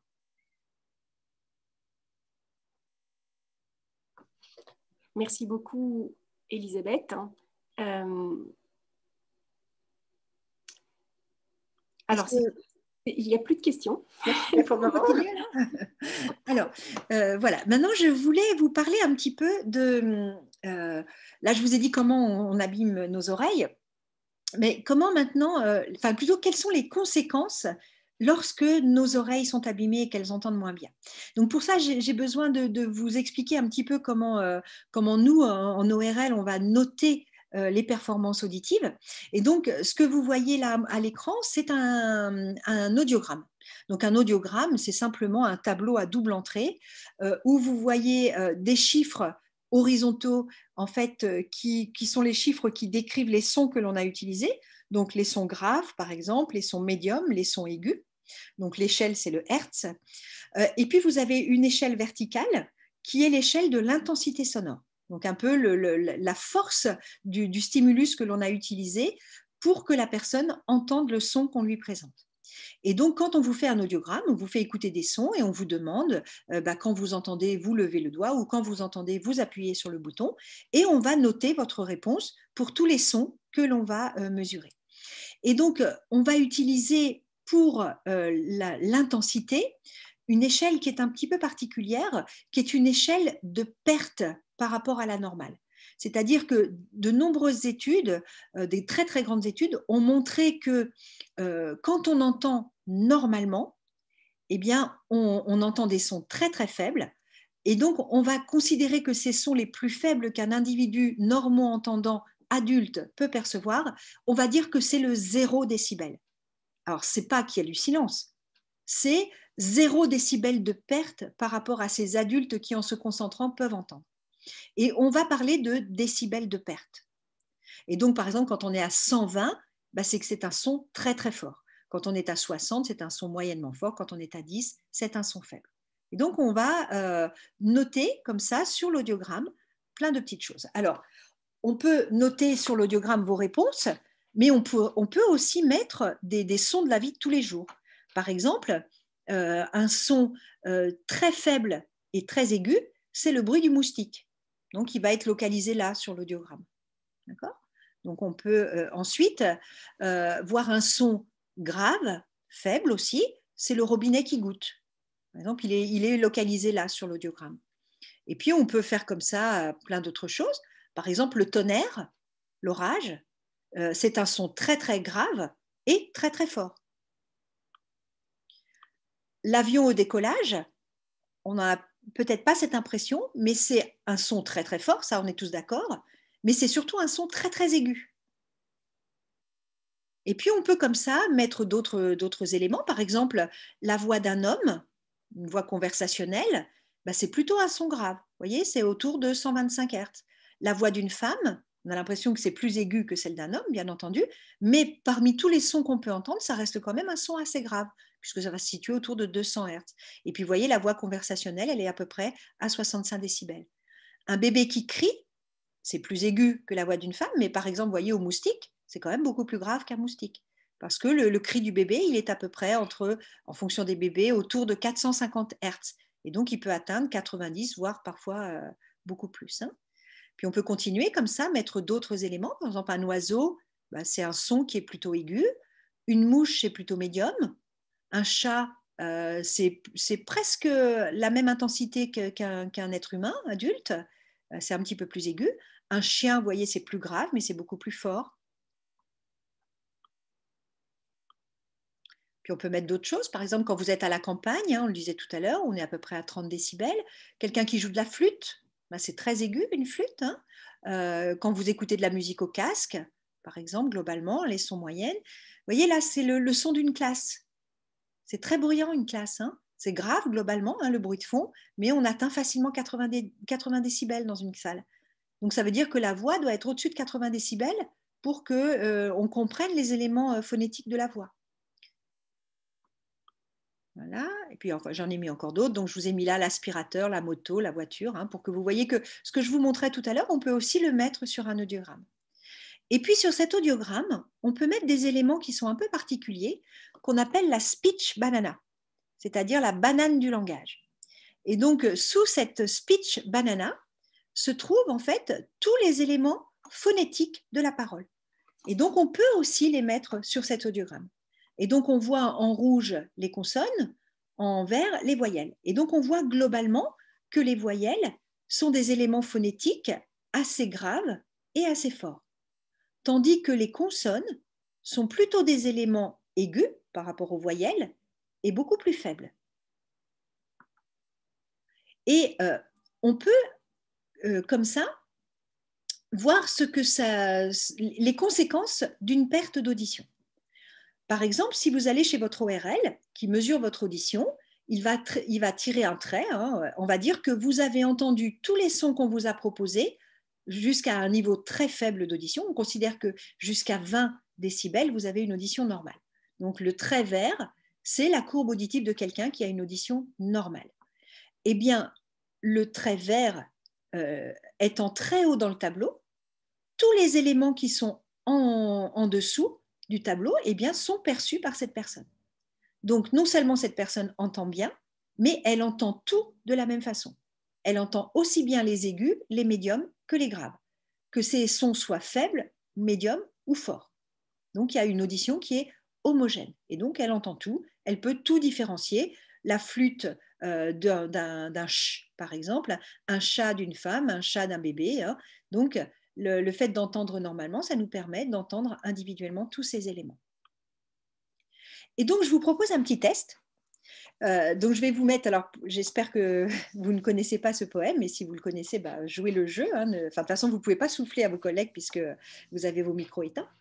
Donc, je vais vous lire un petit poème et je vais vous l'écrire en même temps pour que vous voyez à chaque fois, quand il y a une perte auditive, ce que ça va entraîner sur le plan de la compréhension du message. Donc là, vous avez une audition normale. Je vous lis le petit poème. Donc, le chat ouvrit les yeux, le soleil y entra. Donc, dans cette petite strophe, vous entendez tous les éléments phonétiques. Vous les entendez tous à peu près au même niveau. Vous les entendez facilement. Et donc, vous arrivez à mémoriser instantanément pour faire en sorte qu'à la fin de la petite phrase, vous avez parfaitement compris ce que le poète voulait vous dire. Donc, vous n'avez pas besoin de faire d'efforts particuliers pour vous rappeler et pour entrer dans la compréhension. Alors, autre élément, voilà, vous allez chez votre ORL, il vous mesure l'audition et voilà la courbe qu'il trouve. C'est-à-dire que vous entendez bien les sons graves, vous vous rappelez, la limite inférieure de la normale, c'est 20. Vous entendez bien les graves, vous êtes limite pour les médiums, mais vous voyez que les aigus, vous êtes en dessous de la normale. Et donc, qu'est-ce que ça veut dire ? Eh bien, ça veut dire que tout ce qui est au-dessus de votre courbe, vous ne l'entendez pas. Donc, c'est comme si on mettait un cache, et donc tout ça disparaît de votre monde acoustique. Alors, vous entendez énormément de choses, que ce soit les lettres, les voyelles, les consonnes, vous entendez aussi extrêmement de bruit.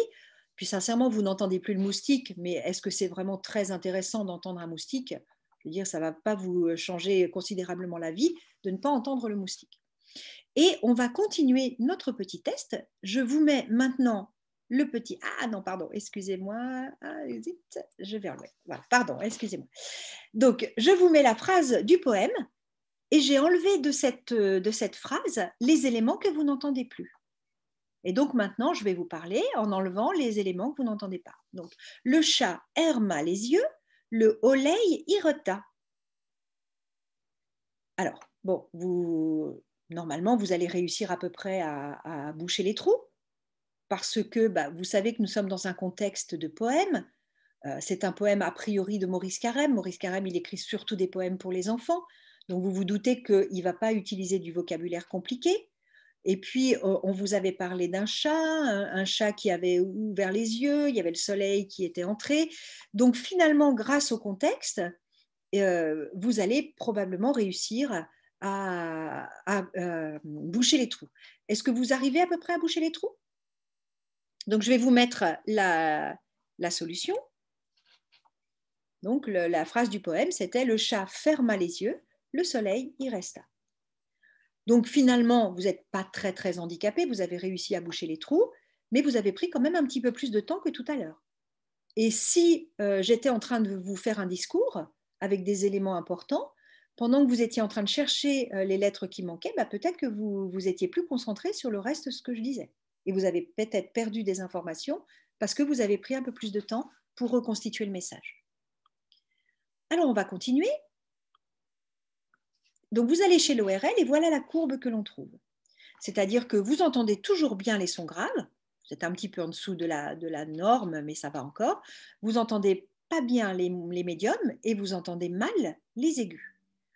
Et donc, on voit qu'il y a un certain nombre d'éléments que vous n'entendez plus. Donc, vous n'entendez plus le moustique, ça on s'en fiche, vous n'entendez plus la mouche, à la limite, ce n'est pas très très grave, mais le joueur de flûte, vous ne l'entendez plus bien non plus. Hein. Et puis surtout, il y a des éléments phonétiques que vous n'entendez plus. Alors, vous en entendez beaucoup d'autres, bien entendu. Il y a toutes les voyelles que vous continuez à entendre. Vous entendez encore beaucoup de consonnes. Et puis surtout, dans votre paysage acoustique, il y a énormément de choses que vous continuez à entendre. Et donc, du coup, ce qui fait que vous ne sentez pas particulièrement handicapé. Pourtant, je vais vous montrer le petit poème. Alors, je vous demande de fermer les yeux juste une minute tous.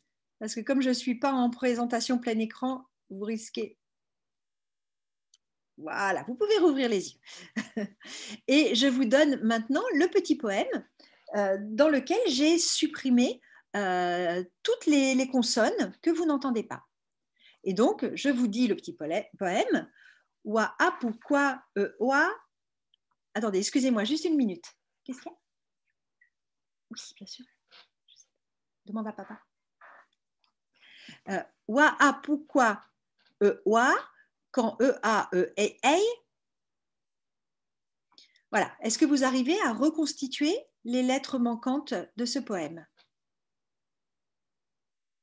Donc, je vous rappelle, hein, on a le contexte qui nous aide, on sait de quoi ça parle, on sait les protagonistes du poème, on sait que c'est un poème qui est dédié aux enfants, donc probablement le vocabulaire est relativement simple.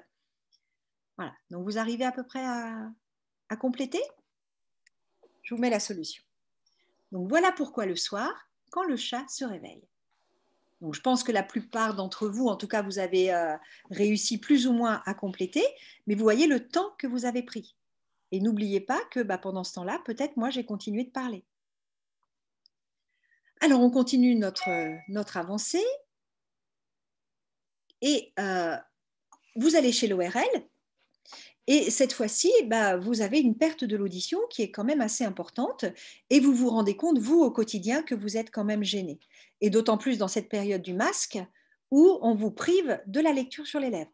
Donc, tant que vous aviez la lecture sur les lèvres, ça allait à peu près. Mais maintenant, vous n'avez plus la lecture sur les lèvres. Et là, ça devient vraiment compliqué d'avoir des conversations avec des personnes, d'autant plus si ces personnes ont l'impression que vous entendez tout à fait normalement. Et donc, on voit que les sons graves sont bien inférieurs à la normale, mais ça va, ils sont encore quand même assez corrects. Les sons médiums, on est vraiment en dessous, et les sons aigus, surtout, sont très, très altérés. Et on voit que quand on met le petit cache, eh bien, il y a énormément de choses que vous n'entendez plus. Alors, dans votre quotidien, il n'y a finalement pas grand-chose que vous perdez, hein, le moustique, la mouche, le robinet qui goutte, le joueur de flûte, peut-être un petit peu certaines notes du violon, la perceuse, vous l'entendez un peu moins fort, mais finalement, c'est plutôt une bonne chose. Hein. Mais par contre, les consonnes, vous voyez, là, vous n'en avez plus beaucoup que vous percevez correctement. Par contre, les voyelles, elles, vous continuez à les entendre, vous continuez d'entendre la voix, le chat, le bébé, le chien, la voiture, hein, tout le reste, vous entendez. Et donc, je vous demande encore une fois de fermer les yeux. Et voilà la suite du poème, donc vous pouvez rouvrir les yeux, de Maurice Carême. Et voilà ce qu'il nous dit, Maurice Carême, pour conclure son poème, A-E-O-A, en E-O-A, E-O-O, E-O-E. Qu'est-ce qu'il nous dit, Maurice Carême? Comment il conclut son poème? Donc, je vous rappelle, hein, vous connaissez le contexte de ce poème, c'est dédié aux enfants, c'est du vocabulaire très simple. Vous connaissez les protagonismes. Il parlait d'un chat, il parlait de soleil. Et donc, comment il conclut ce poème? Et donc, il va falloir faire des hypothèses pour que ça... il veut dire quand même quelque chose. Hein, puis c'est un poème, donc il joue avec les mots. Donc, il y a... Alors, si quelqu'un a trouvé, peut-être mettez-le dans le chat, hein, n'hésitez pas. Et du coup, j'en profite pour poser la question de Gaëlle, qui est: est-ce que c'est ce qui arrive quand on vieillit? Eh oui, eh oui. C'est la situation des personnes vieillissantes. C'est-à-dire que quand on vieillit, on garde les sons graves et on n'entend plus les sons aigus. Donc en fait, on va avoir un déséquilibre.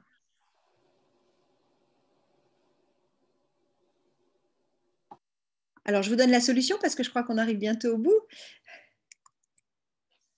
J'aperçois dans le noir 2 morceaux de soleil. Donc si certains ont trouvé, vraiment je les félicite, hein, ça veut dire qu'ils ont une suppléance mentale qui est vraiment très performante. Mais je peux vous dire que hors contexte, c'est plus une question d'intelligence. Hein. Si vous n'avez pas suffisamment d'indices, et notamment si vous n'avez pas les consonnes, vous ne pouvez plus accéder à la compréhension des messages verbaux. Ce sont les consonnes qui nous donnent l'intelligibilité des messages. Et donc, c'est ce qui va faire la difficulté d'audition lorsque l'on perd des aigus. Et c'est ce qui va être la plainte des personnes vieillissantes, c'est-à-dire qu'elles vont nous dire « moi, je n'ai pas de problème d'audition, c'est les autres qui articulent mal ». Bien, quand on articule bien, et que donc, du coup, cette personne vieillissante peut faire de la lecture sur les lèvres, qu'elle est en plus dans un contexte qu'elle maîtrise, donc elle va pouvoir allumer son lexique et donc faire de la suppléance mentale beaucoup plus facilement, eh bien, là, la communication va être facilitée. Mais avec le masque, si on lui parle dans le dos, si en plus on ne lui annonce pas le contexte, si on ne lui dit pas un peu le thème de ce dont on va parler, ça va être très très compliqué pour cette personne de reconstituer le message. Voilà. Eh bien, écoutez, c'est avec ce message que je termine ma présentation. Je m'excuse de ces problèmes techniques et puis quand même, je vais vous laisser quand même le message complet. Voilà, je suis vraiment désolée de ne pas avoir pu accéder à mes animations, mais je ne sais pas trop ce qui s'est passé. Mais voilà, j'essaierai en tout cas de vous donner un PowerPoint valide quand je vous transmettrai tous ces éléments. Je trouve que tu t'en es très très bien sortie, Elisabeth. On a bien vu toutes les animations et voilà, puis ça fait partie les petits problèmes techniques. Voilà, sinon ça serait pas rigolo. Alors, j'ai bravo et merci. Pas de problème, c'est super intéressant. Bravo et merci. C'est formidable. Bravo, merci tout plein. C'est passionnant. Merci beaucoup. Aucun souci. J'ai aussi des soucis de micro aujourd'hui que je ne comprends pas. Un grand merci, mais c'est passionnant. Super, merci beaucoup. Bises. Et merci beaucoup. Ça, c'est gentil de me faire des bises. Moi, j'adore les câlins. Donc là, je suis en plein manque. Donc, j'accueille vos bises avec beaucoup de plaisir. Merci beaucoup. Pourriez-vous redonner le nom du groupe Facebook? Oui, alors on va vous redonner le nom du groupe Facebook. C'est la Maison de la Voix. C'est une Maison de la Voix qu'on a créée, Elisabeth et moi, il y a maintenant presque un an. Je crois qu'on a démarré en avril. Voilà. Oui. Donc, c'est un vieux rêve que nous avons depuis des années. Et là, eh bien, avec la crise du Covid, on s'est lancé et on a décidé de la créer virtuellement en attendant de pouvoir mettre des murs autour. Voilà, mais au moins, on a commencé donc une série de conférences. Et donc, c'est un groupe Facebook sur lequel on poste régulièrement les annonces des différentes conférences et puis sur lesquelles aussi, eh bien, quand il y a, par exemple, un PowerPoint à poster après une conférence, eh bien, Elisabeth le poste à cet endroit-là. Donc, il suffit que vous toquiez à la porte, que vous demandiez à être membre et puis on vous ouvre la porte, voilà. Et puis pour le livre, alors la question a été posée effectivement, est-ce que le livre est édité? Oui, il est édité et il est disponible. Il suffit pour ça, soit effectivement vous pouvez aussi faire un commentaire dans la Maison de la Voix et puis Elisabeth pourra vous l'envoyer. Mais sinon, Elisabeth a un site internet sur lequel vous pourrez trouver ce livre. Donc, il y a le livre sur l'audition, il y a le livre sur la voix et il y a le livre sur l'hygiène vocale aussi. Ce sont les livres. Et puis, il y a les larynx, il y a tout ça. Enfin, c'est formidable tout ce que Elisabeth a créé ces derniers temps. Donc, Elisabeth, peut-être que tu peux mettre le nom de ton site.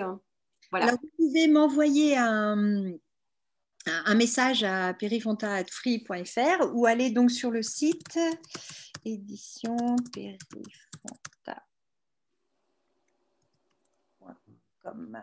Voilà. éditionperifonta.com. Voilà. Ensuite, cette conférence-là sera en replay, donc effectivement, là, il y aura aussi toutes les images que Elisabeth nous a partagées aujourd'hui. Donc ça aussi, vous pourrez le revoir et c'est sur notre site courantdart-voix.com que je vais remettre ici aussi. Donc là aussi, vous trouverez toutes les conférences en replay. Voilà. Est-ce qu'on a tout dit par rapport à est-ce que vous pouvez trouver est-ce qu'il y aura une conférence sur la boucle audio-phonatoire? Bah oui, c'est la suite logique de cette conférence. Eh bien oui, on peut effectivement la programmer, elle est toute prête. Donc on va peut-être voir ça, effectivement, si ça vous intéresse. On va passer à un stade un peu différent de l'audition, c'est la suite un petit peu plus, on va dire, cérébrale de la gestion de notre voix. Oui. Mais je crois que c'est super intéressant pour les chanteurs, justement, et pour tous ceux qui utilisent leur voix, parler et chanter, de savoir comment tout ça fonctionne, c'est-à-dire le lien entre l'oreille, la voix, les retours, comment on s'en sert, etc. C'est vraiment passionnant. Donc, on va programmer cette conférence encore cette saison, peut-être en juin, en mai ou en juin. Comme tu veux. Pas de souci.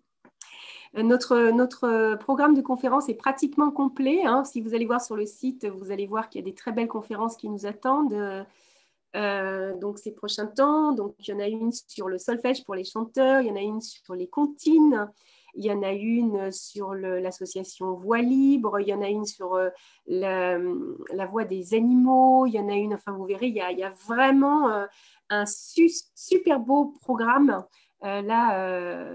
jusqu'à mai et on est en train de boucler effectivement les dernières conférences. Il en reste 4 en fait jusqu'au mois de juin, fin juin.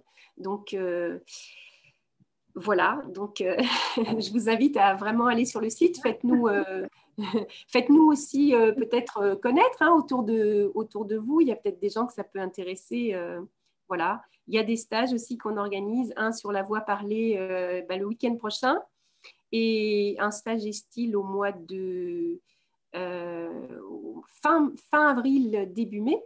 Donc ça, ce sont tous des stages en ligne. Hein. Pour le moment, on ne peut absolument pas travailler en présentiel, mais ça marche très, très bien. Voilà, parce que Zoom a quand même des avantages et on peut continuer quand même à travailler, à se former et puis apprendre plein de choses, soit sous forme de conférences ou de stages. Et si vous avez des suggestions, des envies, n'hésitez pas aussi à nous les envoyer.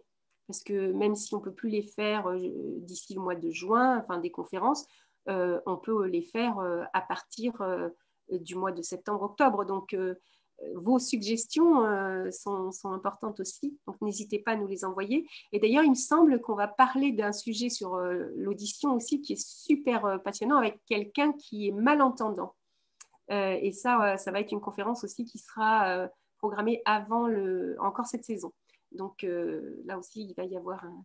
Oui, c'est quelqu'un qui va vous dire, qui va vous montrer comment il l'entend. En fait, vous allez voir comment il entend. Et c'est fascinant. Vraiment, moi, je pense que je me réjouis par avance de cette conférence.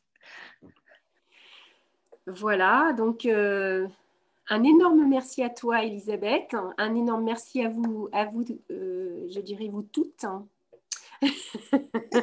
qui étiez là ce matin. Et puis, dans la tradition de nos conférences, eh bien, on vous demande d'ouvrir vos micros pour qu'on entende vos voix, pour nous dire au revoir.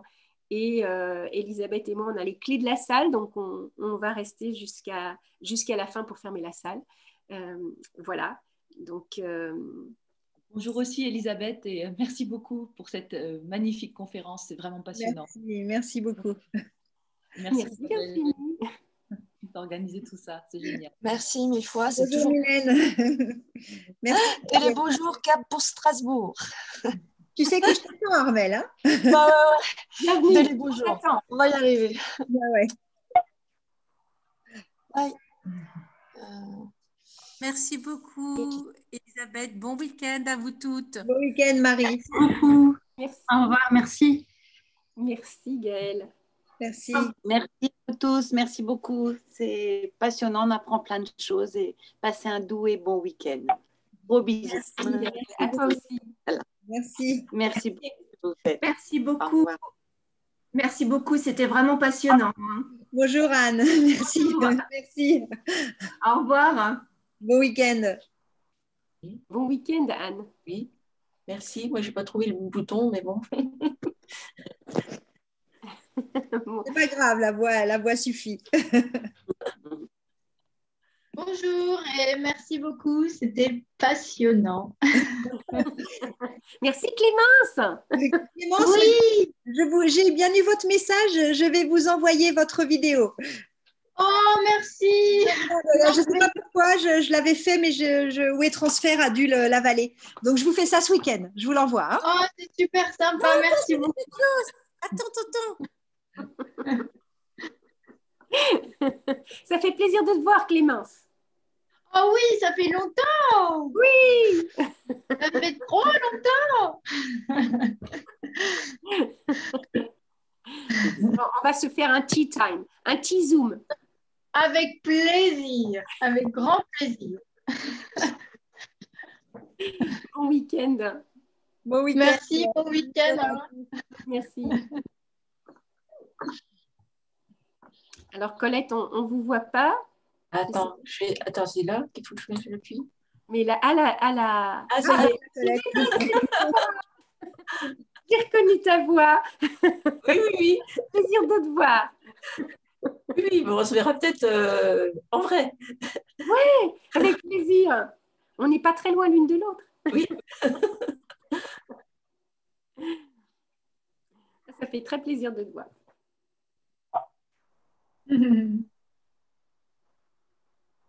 Et Zina, je ne vous connais pas. Et puis un grand merci aussi. Je ne sais pas si vous m'entendez. Oui. D'accord. Bah, écoutez, je suis très très ravie. Je suis inscrite à Couranda, mais je ne suis pas encore. Vous ne me connaissez pas, maintenant c'est fait. Enchantée. Bienvenue dans notre Maison de la Voix. Merci beaucoup. À bientôt alors. Oui, à bientôt.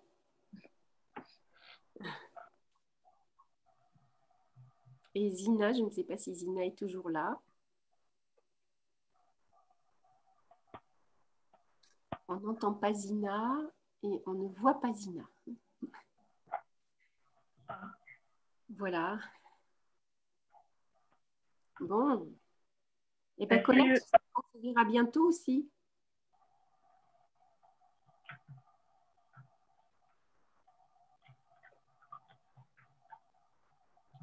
Colette est partie. Dina est partie. Mon appareil ne fonctionne pas bien. D'accord. Ah, voilà, ouais. Voilà. Bon, eh bien, on va peut-être clôturer la conférence. Et tu peux arrêter l'enregistrement. Ah, oui, pardon. Oui, heureusement que tu me le dis parce que